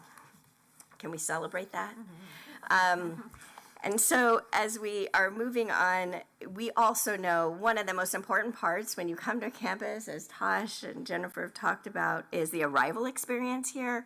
So you'll see that this really emphasizes the development of clear arrival points, drop-off zones, and parking areas. And you'll see on the north, there's a red dot that should SCE be in that location, there is a new drop-off location that is adjacent. So we want to finalize our presentation by talking quickly about implementation. In the Institutional Effectiveness Committee, we're already talking about how we can implement this plan if it's approved, once it's approved. And we're very excited to do that. We have a small work group that's already working on the revision of our program review process. And as part of that program review, it will be very easy to implement the aspects of this plan into that program review process. Program review is important because it's a powerful way of incorporating data-informed decision-making, and it helps us center our data and create goals, and we can do that in a healing-centered way. And so as we build this into program review, we're very excited to be able to bring this plan to life and to start taking action on the plan. Other focus plans, like the student equity plan work group, they're working on their student equity plan right now, and it's another place where we can immediately start incorporating the elements of this plan. IEC is already talking about how to improve other things like communication and how to put different organizations, different parts of the campus in charge of parts of the plan that they would be most likely to be able to carry out. And so we're very excited to get started on this work. I think it's something that's going to be very transformative for our campus. As we've said before, it's very different, but we are excited and we're ready to take action once this plan is approved. You also heard us talk about the importance of accountability and institutional accountability and systemic accountability. And so we've talked about goals and commitments. We want to let you know that in Chapter 7, you will see extensive outcomes and metrics. And those metrics were shaped, yes, by our qualitative and quantitative data from Chapter 4, what we know are our challenges and where we're seeking to improve, especially around the equity gaps. But we didn't just come up with outcomes and metrics out of the blue. They're all aligned. So you'll see in this chapter references to the Aspen Prize for Community College Excellence, which really focuses on learning, completion, transfer, and workforce outcomes. There's a strong emphasis in Aspen on equitable student success. Our metrics are aligned with the ACCJC institution set standards that we must comply with. Also, they're aligned with the student-centered funding formula, and they will be aligned with equity plan and other focus plans of the future. You know, as Jennifer said, and as Tosh shared earlier, our students come here and they have that vision. They know what they want, and it's our role to help them achieve their success here.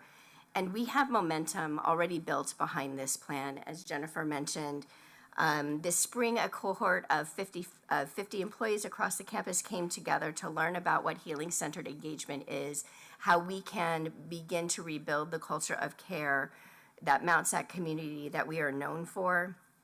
Next Wednesday, in the middle of their day, in the middle of their summer, 50 of our faculty have committed to coming to campus to really look at learning how to cultivate in their classroom a sense of belonging, and thinking about asset-based instructional strategies and practices. And that's a huge commitment in the middle of their summer. In August, the fall managers, we have focused on creating a culture of care, and really in that, trust repair, right? Increased interpersonal relationships. It's really important. It's something that we need. And then in October, we are planning for over 150 participants to come together in a planning summit to focus on pivoting towards this culture of care. And so we want to reassure you that not only has this been a collaborative, extensive, data-driven, equity-focused process this year, we as a campus, we're ready, we're engaged, and our next step is implementation, and we are excited to move forward. There's lots of resources, appendices, and more pages for you to read, and we welcome your questions. Well, thank you very much for not only the quantity of information you've provided, but the quality, and we're grateful. This is an item that board colleagues that we will be asking approval for. So first of all, let's take a motion for approval. Move to approve. Is there a second? Okay, now we're going to go into discussion. Questions, Dr. Baca? Yeah, one of our faculty leaders earlier mentioned the lack of emphasis on curriculum. Would you care to respond to that a bit? Because I did see that you cover it there, but, Yes. an opportunity. And I will let our faculty member also speak to that. One of the conditions for success that we have is teaching and learning. And the language that we use in this plan is very student-centered and student-focused. So although there are over 40 references to curriculum, course content, instruction throughout this plan, it is in a language that really focuses on classroom practices and teaching. And so it is there, but it is not a traditional plan in the way that has been in the past. And so we have been working very closely with faculty who are part of this plan development and will be a part of the implementation. And I think that's where that design for curriculum and next steps take place, is in the implementation, because curriculum is faculty purview.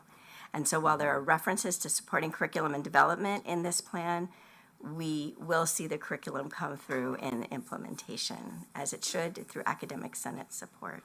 So I will also emphasize, Dr. Baca, that Goal 3 is the area.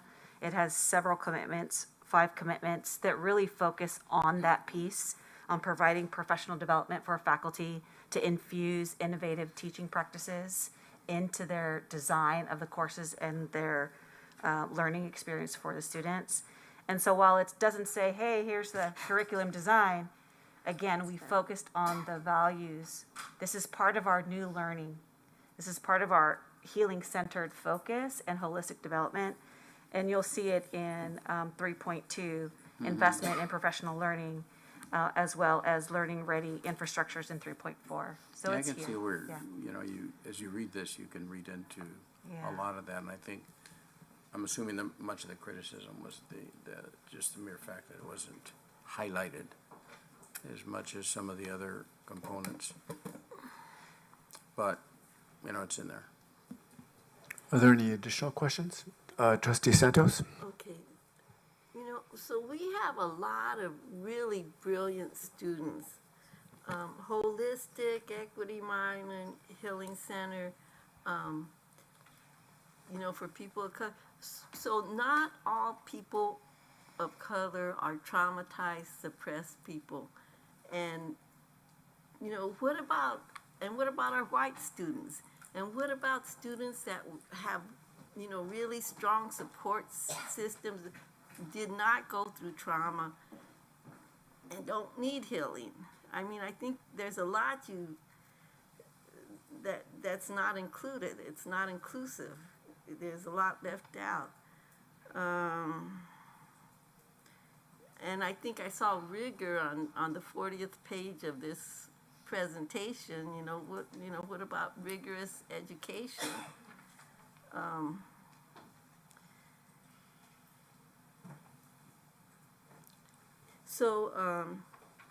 Then the facilities, you're saying this is only a recommendation?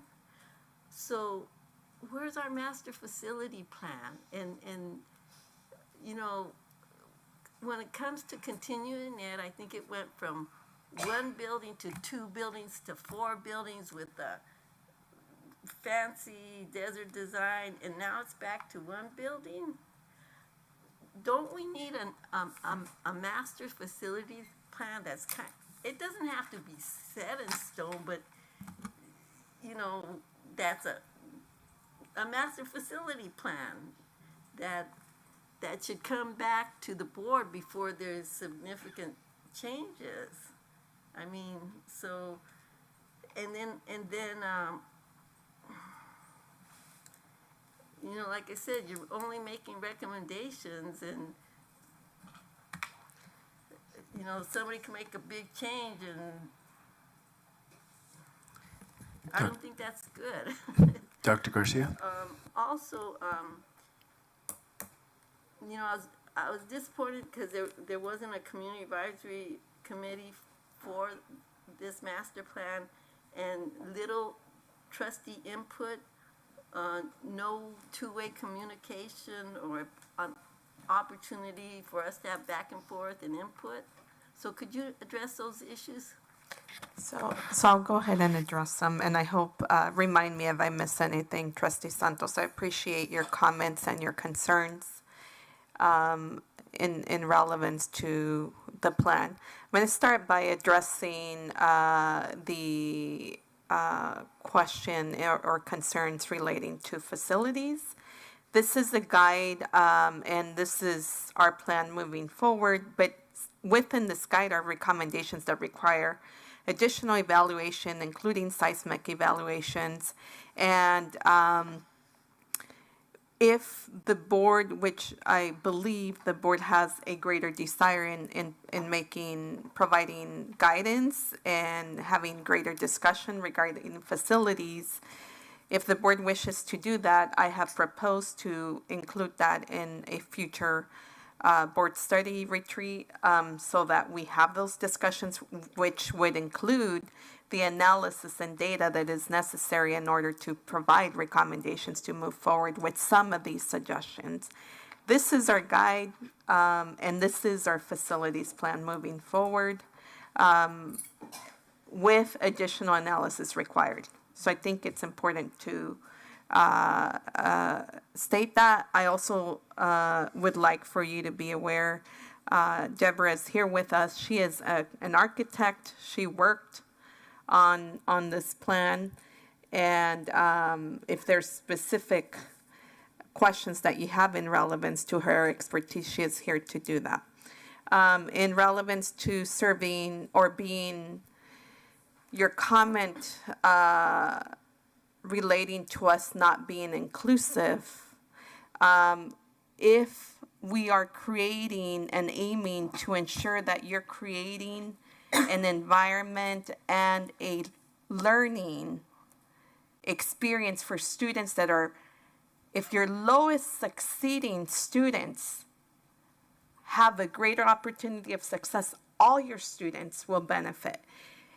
Implementing a healing-centered engagement framework is not aimed to only support students or a team that has experienced trauma. It's really, it is contrary to focusing on the challenges and many times the deficits that we see or we believe that students who have experienced have.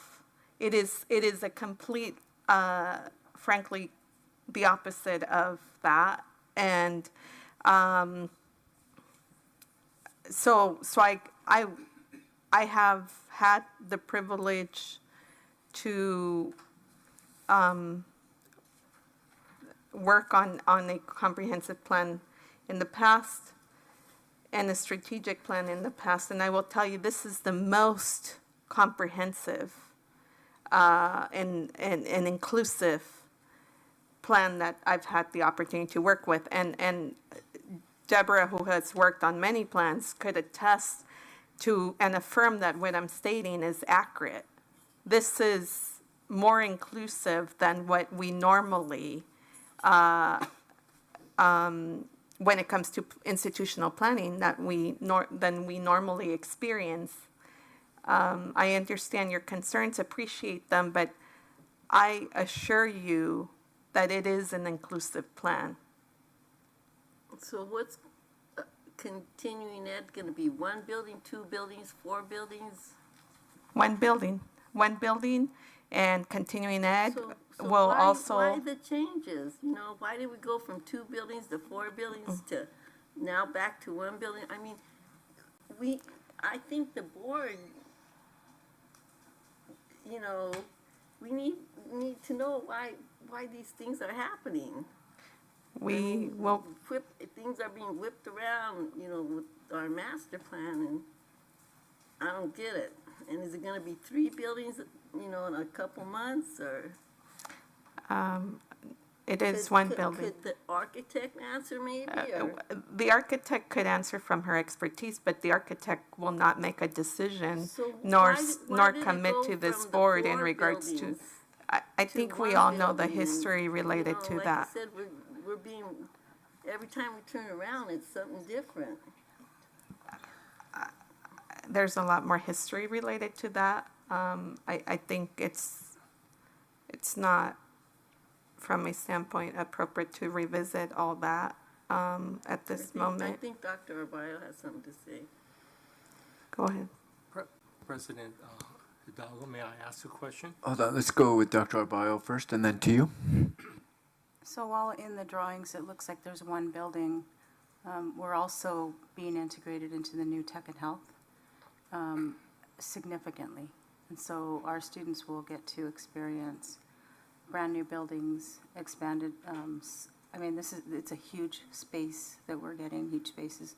But not only that, is when 67 is vacated, we will be able to move some of our allied health in there with remodeling. That's significant space for us. That will take us out of portables and modulars. So it's a start.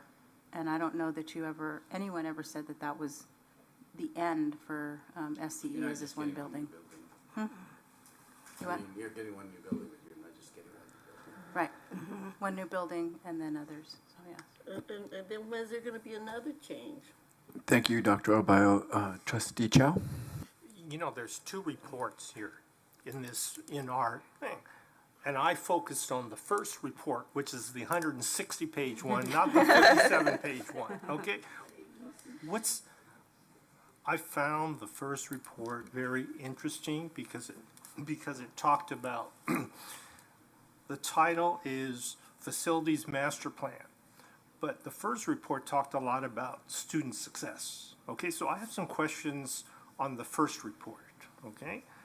On page 4, there's a statement by a student that says, I could only get 15 minutes worth of counseling time. And then they said, but after I'm in the RISE program, I got an hour and that was really good. Is that the standard here at the college? We only give our students 15 minutes for counseling?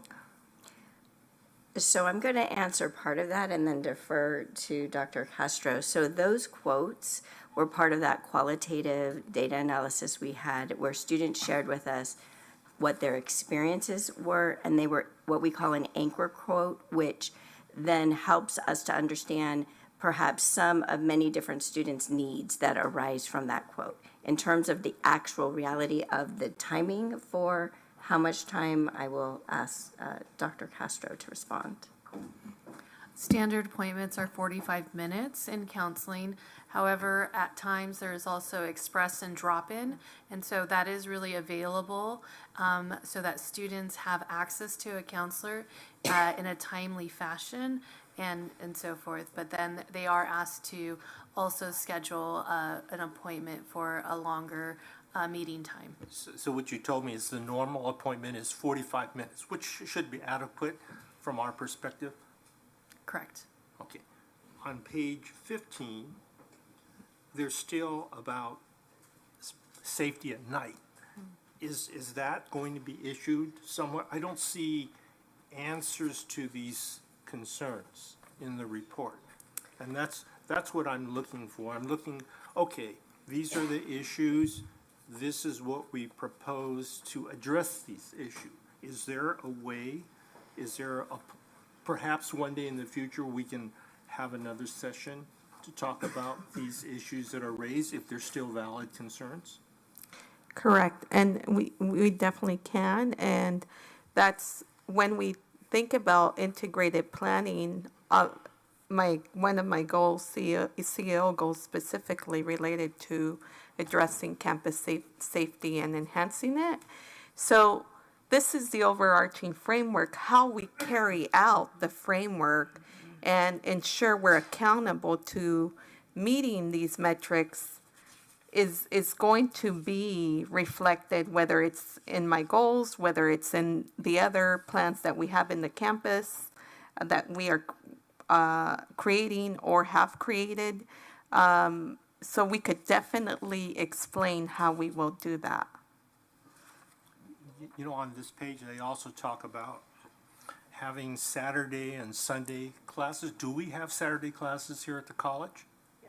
Yes. We do. Yes.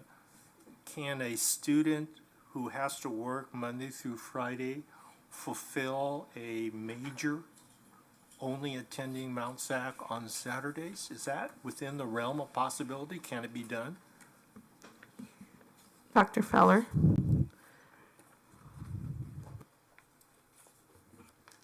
It could be done, and it's a good question in terms of what classes we offer for an associate's degree. I'm assuming on a Saturday or on weekend hours. We do offer a variety of classes, but I'd have to double check to see if it would accumulate in terms of a degree. If they did it in combination with online courses, they definitely could do that. You know, I would not expect this in every subject matter, okay? Maybe for certain subject matters which are high demand or there's significant demand to justify this. Is this something that we could be on the forefront and have weekend classes, earn your degree at Mount SAC on the weekends or something like that, okay? These are just what I read in here, okay? And Trustee Chow, if I may, each of the things that you've mentioned in those quotes are in the commitments that we are making. So for instance, you talked about the Safe Campus, that's commitment 1.6, welcome and safe campus. In terms of the scheduling, that anchor quote translated into commitment 2.5, which is access and improve student-centered processes to strengthen transfer and completion outcomes through data-informed degree mapping, course offerings, scheduling, and facility needs. And so everything that you're talking about did end up in a commitment, and as Dr. Garcia mentioned, through implementation, we will see what that looks like in practice. Was that commitment in the first report or in the second report? It's in both. It's in both. I'm So sorry. there is the first report, the one that you read that you loved, which just speaks to my heart, is the full plan. And the shorter report is what we presented today, which is excerpts from the plan, if you will, the Cliff Note versions for those people who are old enough to know what Cliff Notes are. I'm dating myself a bit, but they were pulled directly from the larger plan. You know, some of the other metrics in the first report, which I really like, was math and English, first year passing. You know, that's one of my concerns, okay? I mean, it says here our baseline is 38 you know, we're trying to get our math up, you know, and I'm on page 127 on the first handout. Not that one, yeah. No, that's the summary. And so, okay, I'll just close with this last question. It says, advance, inclusive, equitable, and innovative teaching. Now that word caught out of me, innovative teaching. Can you give me a taste of what you would consider innovative teaching?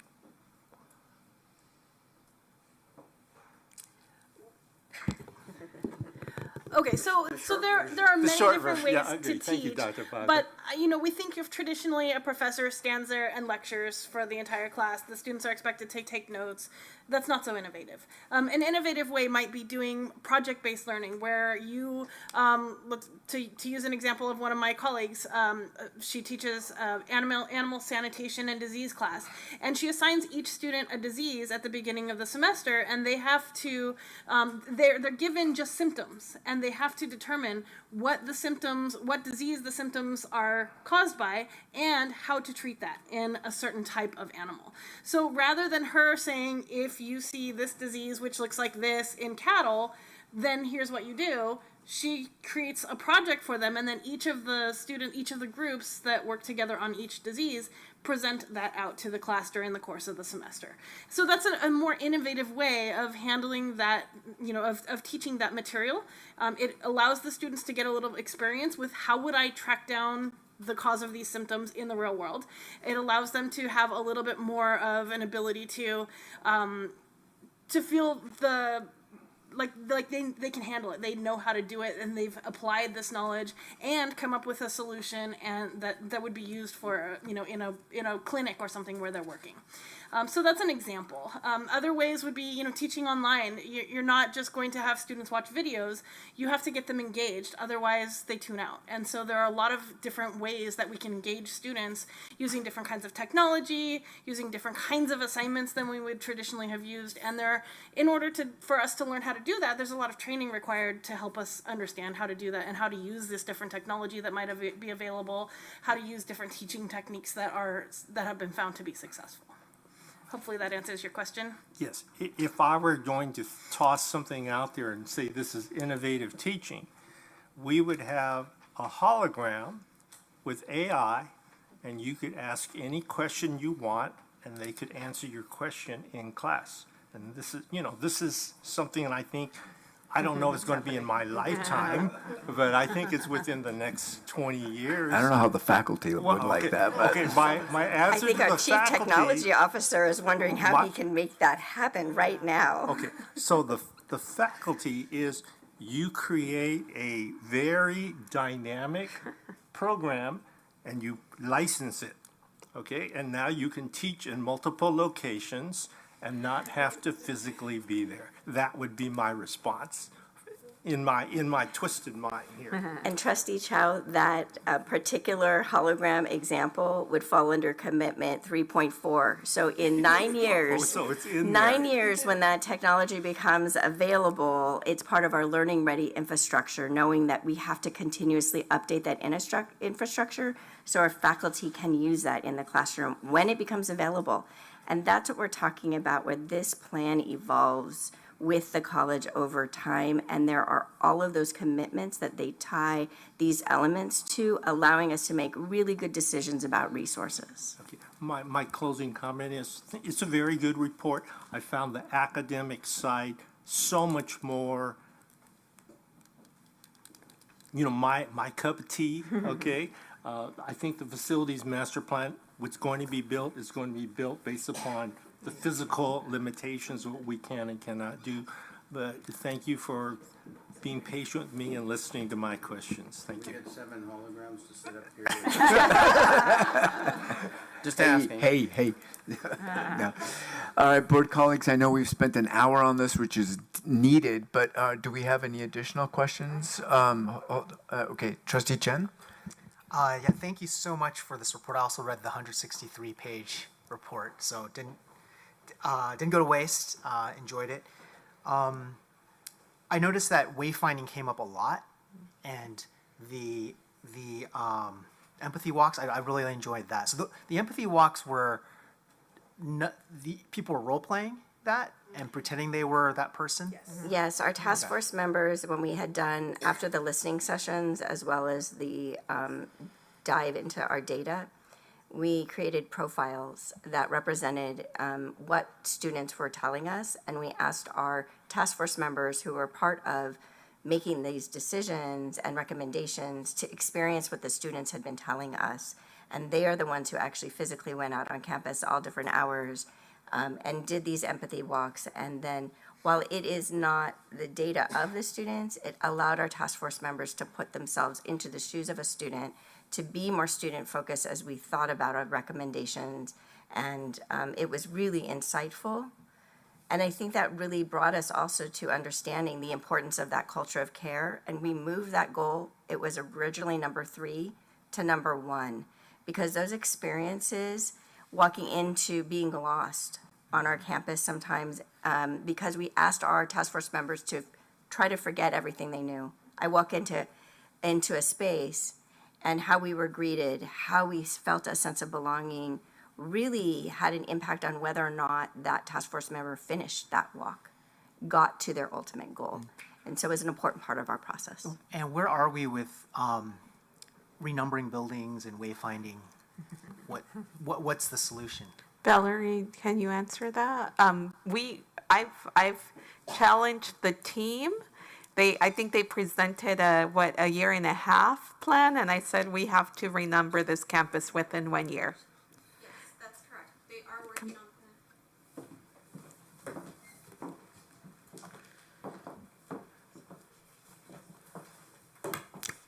Can you introduce yourself, please? Yes, my name is Valerie Arenas-Rey, Assistant Director, Design and Construction. Thank you for having me. Yes, we have our team that's working on the different, we were originally doing neighborhoods, they're now working on zones. Matter of fact, our new VP just saw a design of it and what it could potentially look like once it's on campus. So we are moving on it. So you're thinking about dividing the campus into zones and then naming buildings with indication of what zone it's in? Correct, based on our new Mount SAC 2035. Okay, yeah, I think that's a good idea. Yeah. We just have to do something that stands the test of time because we will continuously add new buildings, and whatever formula we choose, we have to be able to fit future buildings into it. Correct, that's correct. And the question is, where do we put flying cars, right? Trustee Chen, did you have additional questions? Yeah, one more about 26, building 26. I saw potential reconstruction or replacement. Is there a chance that we would tear it down? So we have to analyze, conduct a seismic evaluation, and that would determine, I mean, we definitely, I think we teach 52 classes. We have 52 classrooms there. 52 classrooms definitely teach many more than 52 classes. And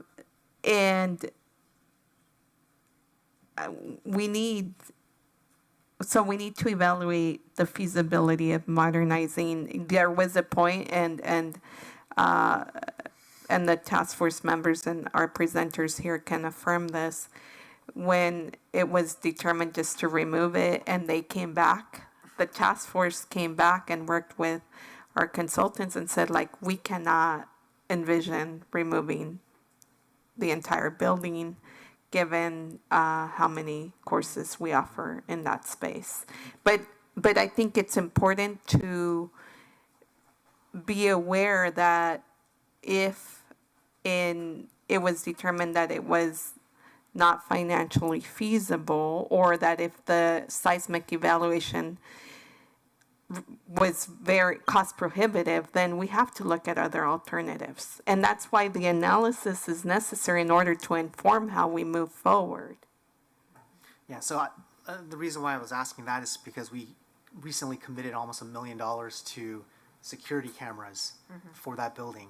And so if there was any possibility that we might tear that building down, then those aren't the kinds of investments we should be making at this point. No, 26. Yeah. And I understand, but also it's challenging because at the same time, safety is a priority, and it is a building where we've had several incidents take place. But I agree with you. All right. Thank you, Trustee Chen. Trustee Hidalgo, did you have a, no? Yeah. I just want to make a few comments. I want to thank you for the very comprehensive report. And I think it's different from what I remember last time because I think we did a roadshow last time and just got input, and then it wasn't as comprehensive, and I didn't take into account like the student lens, the employee lens by doing these walks or the lived experiences of our students. So I think that, and it has both qualitative and quantitative data embedded in there. So it's much more comprehensive, I think, than what we got last time. And I think I remember getting very low attendance because I went to some of those community ones.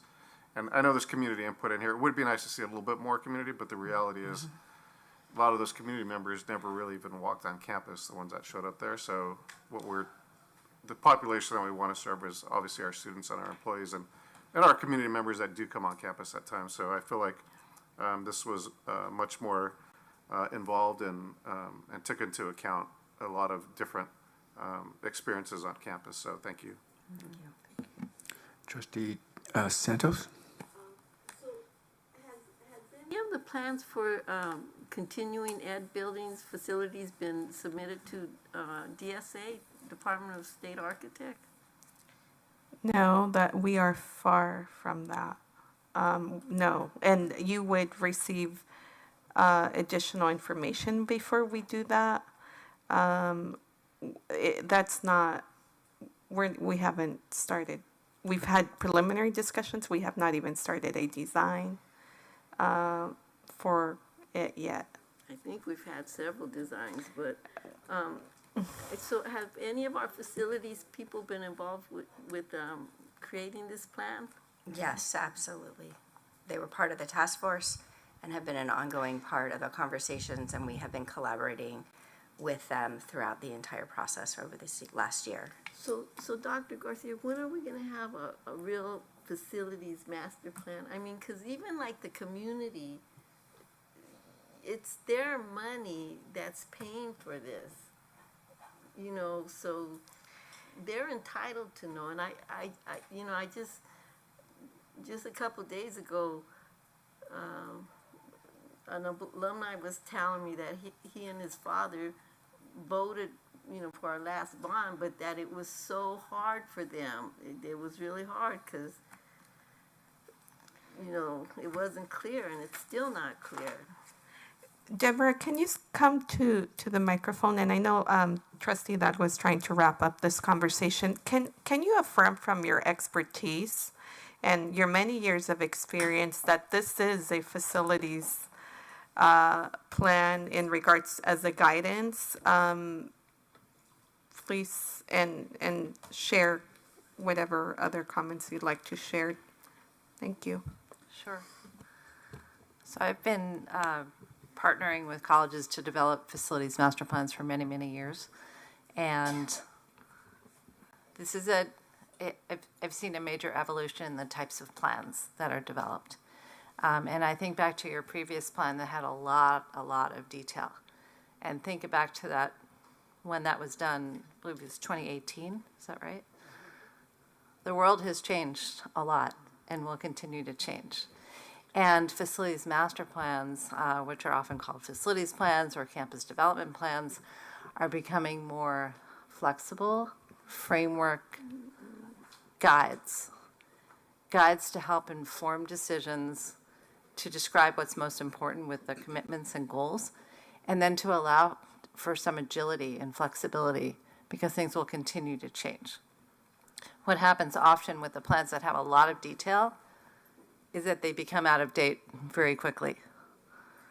So allowing for new forms of teaching, of learning, of different modalities, things are continuously changing. So having a plan that is more flexible and more agile will be more helpful, I'm seeing just way more helpful to institutions, and particularly one like this, which is comprehensive, that is integrated with your strategic plan, with your mission, vision, goals, and commitments holistically. It serves as a much more comprehensive guide. So I have to respectfully disagree because I think, you know, our bond is big, and I believe the community has the right to know how their money's gonna be spent. This isn't our money, it's a taxpayer money. And this flexibility stuff, which is willy-nilly making changes, I don't think that's right. All right, and I think we will wrap up comments there. I just want to acknowledge the fact that to your question, Trustee Santos, you know, there's a reason why we have a bond oversight committee that is community represented, and it is their obligation to ensure that we are spending and communicating taxpayer dollars appropriately among our ongoing communication efforts that this college does very well. And so with that, I want to express appreciation to each one of you for hanging out for many hours as we're going in towards the 11 o'clock hour. Thank you so much for your time and for presenting this great information. It was exceptional. And Dr. Garcia, I want to acknowledge I know this is I would call it your baby. And it was extraordinary, and I really appreciate your leadership and creating this document and rallying a team like this to do so. With that, board colleagues, we've concluded our discussion period. There's a motion on the table and a second. At this point, we will call the question. So we will move to student trustee. I agree. All those in favor, say aye. Any opposed? No. Any abstentions? Motion carries. Yes, one no. All right, we're moving on to item 9.04, ratification of the renewal agreement with Statewide Association of Community Colleges for General Liability and Property Coverage Program. Is there a motion for approval? It's been moved and it's been seconded. Is there any discussion? Hearing none, student trustee? Okay, all those in favor, say aye. Any opposed? Motion carries. Thank you. Now we're going to move to our consent agenda. There are consent items. Are there any items here that anyone would like to pull? Hearing none, I'd like to hear a motion to approve the consent calendar as presented. It's been moved. Is there a second? And it's been moved and seconded. Any discussion? Hearing none, student trustee. I approve. All those in favor, say aye. Any opposed? Item carries. Thank you. We've already, now we're moving into a quick item on discussion, and we've already discussed item 14.01. We'll move to item 14.02. Again, this is a discussion item. This is proposed revisions to Board Policy 2730, which is the health benefits. This item is being presented for its first reading. It will come back to the next meeting for action. Is there any discussion on this item? Hearing none, we will move on to item 1403, Board Member Compensation. Again, this is being presented for discussion, presenting 1403 Board Member Compensation. Is there any discussion on this item? So I think when we asked about this, we were talking about the student trustee, and I don't see any of that data. And, you know, what we were considering is raising the student trustees' compensation to be the same as ours. But I don't see any information about student trustees. I think what is being presented is that the documentation, if you read, it provides a guide what the other community colleges are paying, and it is consistent from the regional colleges where that is. And if you see the board policy 2725, it references that the student member will get $400 per month. And the only thing I might recommend is, Dr. Garcia, is maybe we want to clarify and break out the paragraph to distinguish the, the elected Board of Trustees by areas, and that compensation, and then do a separate paragraph for the student trustee and the dollar amount, just for clarification purposes. Definitely, we could make that revision and bring it back. Is there any additional discussion on this, board colleagues? I have a comment. Okay, Trustee Chow? Is there anything that prevents us from bringing our student trustee on parity with the rest of us? No, it is the board's, at the board's It'll be the board's discretion. decision, correct? And it will be, and I guess we can put it up for discussion and vote at the next board meeting? So if the board, if there's consensus, the next board meeting, we would bring a revised BP for first reading or for review as first reading, and then the subsequent meeting would be your action. President Hidalgo, could you poll the board, see what consensus is on this item? Okay, there's a request by my board colleague to poll the board to see if there's consensus on whether or not to bring the student trustee monthly compensation from $400 to parity with the existing board at their dollar level. Is there, open it up for discussion?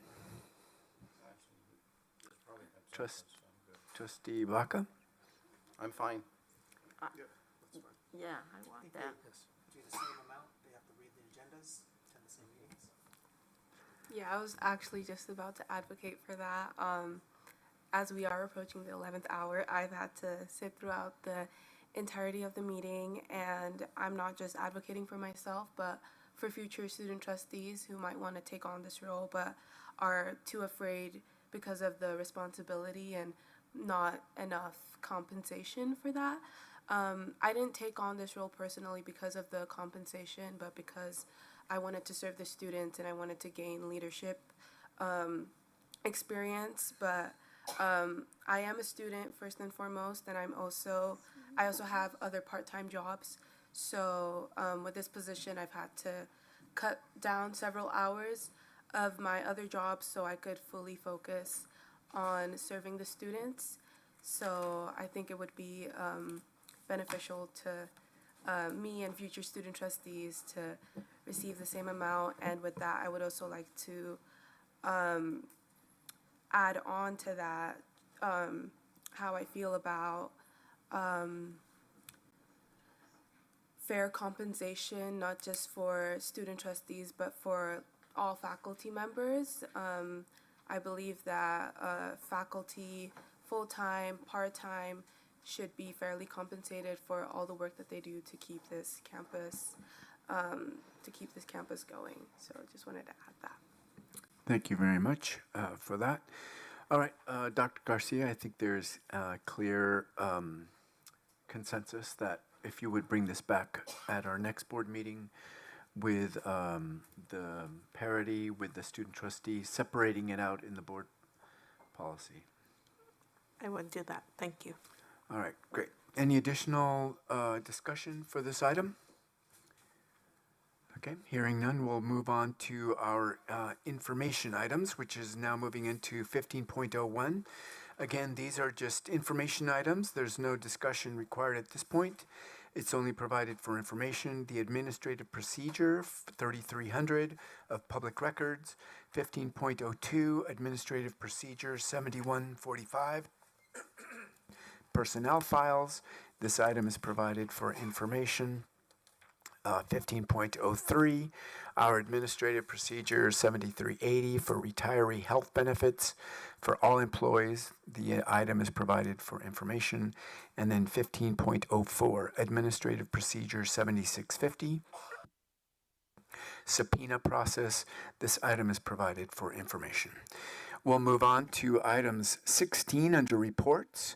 We'll go through board communications. Item 16.01, we'll start with our student trustee. I don't really have any board communication. I think I expressed my opinions during the discussion item.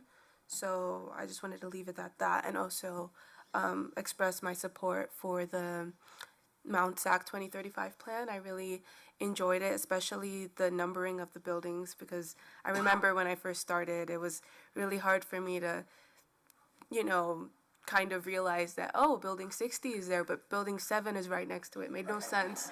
So, I agree with that. Thank you very much. Trustee Jen Hegarty? Thank you. Trustee Chen? Just want to welcome Mr. Dominguez and Mr. Forges to the team. Thanks for being a part of Mount SAC. That's all I have. Thank you. Trustee Dr. Hidalgo? Well, ditto that of my former Titan, so haven't been on campus in decades, but I'm sure it looks a lot different. Just wanted to make a comment, nothing really related to my board stuff, because we only met a couple weeks ago, but I know we had a lot of public comment today, and I don't know how to say this without offending anyone, but in some of our training that I've gone through for governance and being a board president, one of the comments made was that this is it's a board meeting that's open to the public. It's not necessarily a public meeting. So there's a portion where there's public participation, but at a board meeting, the board we have to do our business, and this is the only time all 7 of us can get together without violating the Brown Act. So I know it's a delicate balance to be able to let people give input and to hear their input, while at the same time being able to do our business as board members. So I know none of us have really invoked the 20-minute rule before. And I know it's a real sensitive topic, but if you do look at board policy, because I went back and looked, board policy 2350, it does state that you have the discretion as a board president to be able to make that determination. So I know it's sensitive and it's a delicate balance, and we definitely want to hear input from our groups. But if there is a way that I can encourage our bargaining units to somehow capture as many voices as possible within that 20 minutes. I think that would be helpful for us to get through our meeting, because the first action item we got to tonight, it was almost 9 o'clock.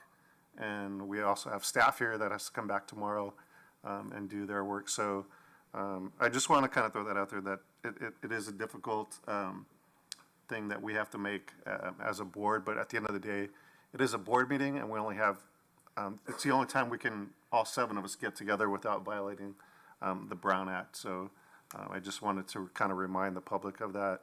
If they can also be cognizant, it's got to kind of go both ways. So just wanted to kind of throw that out there. So we do have our board policy 2350, and it clearly delineates that the board president does have the discretion to be able to make, to hold that 20 minutes per topic. So just kind of throwing that out there. So that concludes my comments. Thank you. Trustee Santos. So since the last board meeting, I had the pleasure of having dinner with Dr. Garcia, and ICE did not put a damper on the illegal fireworks. Almani, Baldwin Park, West Covina, Azusa, and Irwindale put on a great fireworks show for bats that we could see them all the way around. And I'm really proud of my neighbors because they've organized local protests real close to my house, so I've been attending those, and the weather has been just great for them, and that's my report. Thank you, Trustee Santos. Dr. Baca? I just got a couple of things, and I've attended a number of on-campus and off-campus activities, but I do want to thank Dr. Garcia, Dr. Castro, and Joe Monroy, along with Mark Cooper from the Wildlife Sanctuary and Jessica Draper, Planetarium America Ledesma, with the WIN program, because you all welcomed and hosted some students and parents from Pomona Unified School District. They had a great afternoon here experiencing Mount SAC, so I want to thank you for that. I do just want to talk about one thing. Last week, I was at an event at Whittier, in the city of Whittier, for Yosh Nakamura. There were about 300 or 400 of us that celebrated his 100th birthday. And he's a former boss, colleague, friend for quite a long time. He served with the 442nd Regiment in northern Italy and France during World War II. And he volunteered to go over there with the Army. Soon after, he and his family were put in an internment camp. Went to the internment camp, volunteered anyway. He was suspect because he was Japanese American. And again, it seems like we're reliving this time. Every one of my great-grandparents was an American citizen. I'm Mexican American, but I suddenly become suspect, not because of my citizenship and long history, my family of being Americans for a long period of time. And here we are again, revisiting horrific times. But Yosh, one of the most sincere, hardworking, dedicated, loyal people you can meet. 100 years of age, and so I just wanted to recognize him, talk about his legacy, which is much. Artist, educator, community activist. So I'll leave it at that. Thank you, Dr. Baca. Trustee Chow. I only went to one event since the last board meeting, but it was a highlight. This was the high school graduation, our largest class ever. Now you gotta bear with me for my 5 minutes because I had to take notes. It's really good. Largest class ever. It was a 2 Kleenex event. And what that means is you cried your heart out when you listened to everybody talk. So how did it start? President Garcia had a nice, warm welcome. Very, very excellent welcome. Peter Hidalgo takes the stage, and he has to introduce the keynote speaker. And his first words are, "Let's be real. This is a big deal," or something along those lines. And so Peter Hidalgo talked all about the good things that these students have achieved. And for those of you who know evangelist Joel Osteen, Peter Hidalgo gave him a run for his money. That's true. Okay. You were there, Dr. Baca. Okay. So the keynote speaker was our own Joe Luis Hernandez. And Joe Lewis, he goes up there and he starts a story and he talks about high school was just a constant expulsion one after another. And then one day he went back to class and they let him in class. And they had an assignment, something like, what did you do during your, had a written assignment, what do you do during your summer vacation? So while everybody wrote about their trips and whatever they did during the summer, Joe wrote about his graffiti tagging adventures during the summer. Okay, this is what he wrote about. But what happened was the instructor told him, hey, this is really good. And it put a spark in Joe. And Joe said that it was that spark that made him decide that maybe education is something he could put his hands around. First speaker, single parent, struggled through her journey. Her message was, gee, you know, I'm really lucky to have Mount SAC faculty believe in me when maybe I stopped believing in myself. Second speaker, formerly incarcerated gentleman. He makes a decision to change his life. And he was the example of what our Dr. Joe Lewis said, that you learn a lot more from being in the depths of despair than you are on the mountaintop. Third speaker was an undocumented student who at some point in her life, she was mopping the floor at her work, and through the tears in her eyes, she wondered, how did she happen to get here? How come my journey got me to here?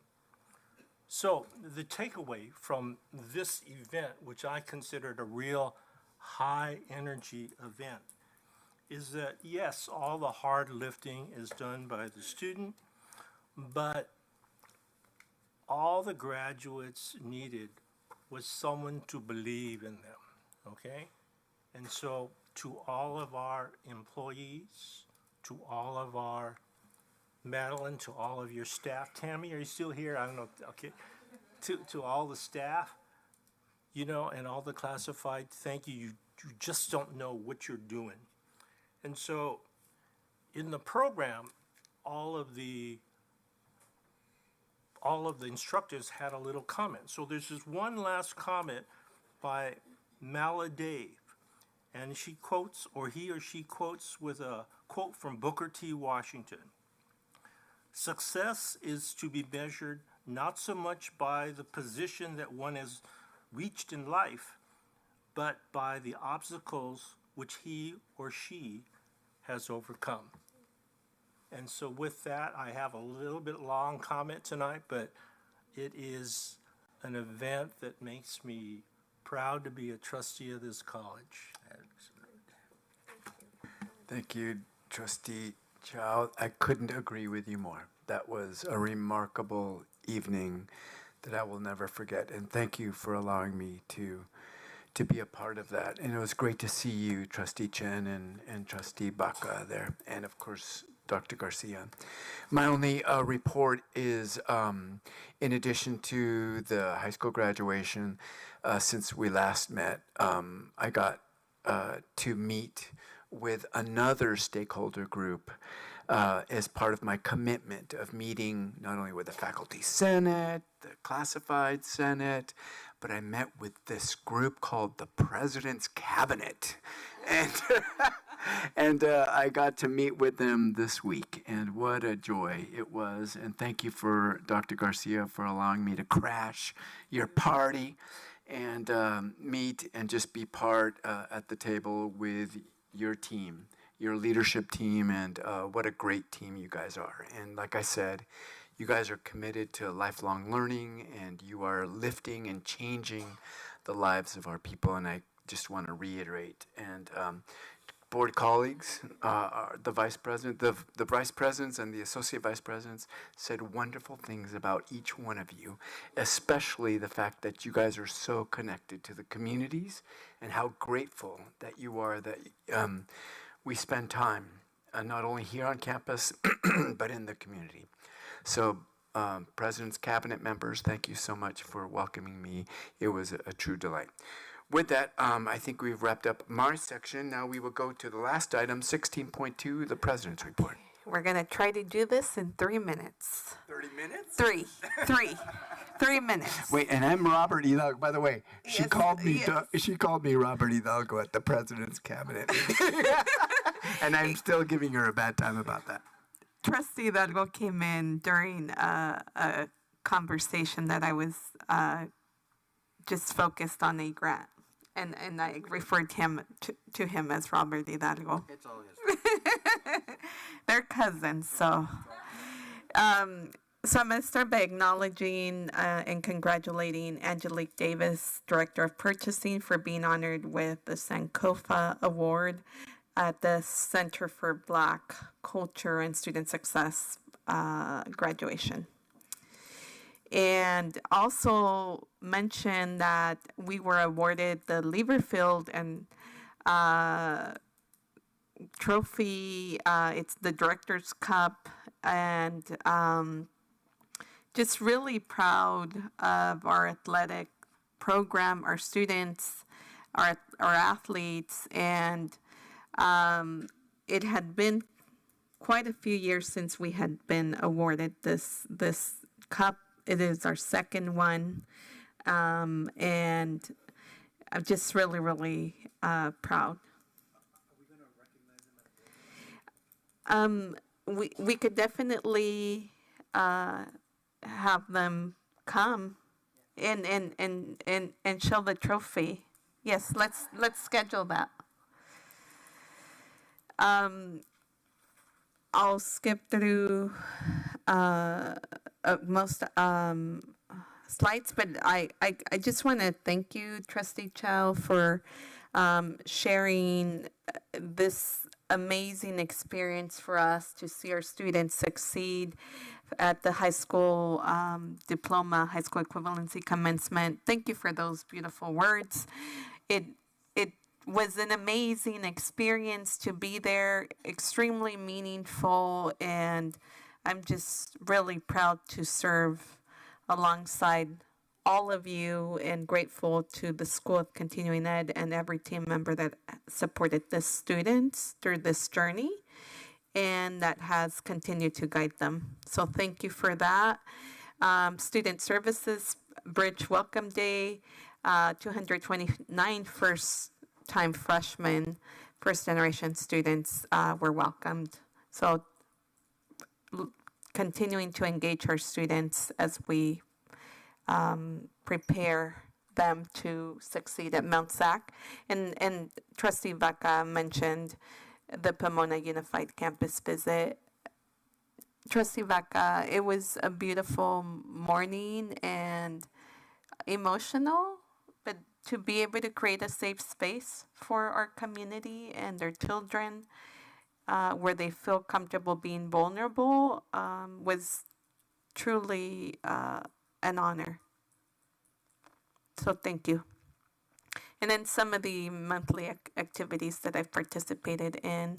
And today I had the opportunity to speak to doctoral students at San Diego State this morning, and really enjoyed attending and collaborating and participating in the instructional leadership retreat. So thank you, Dr. Feller, for that. So that concludes my update.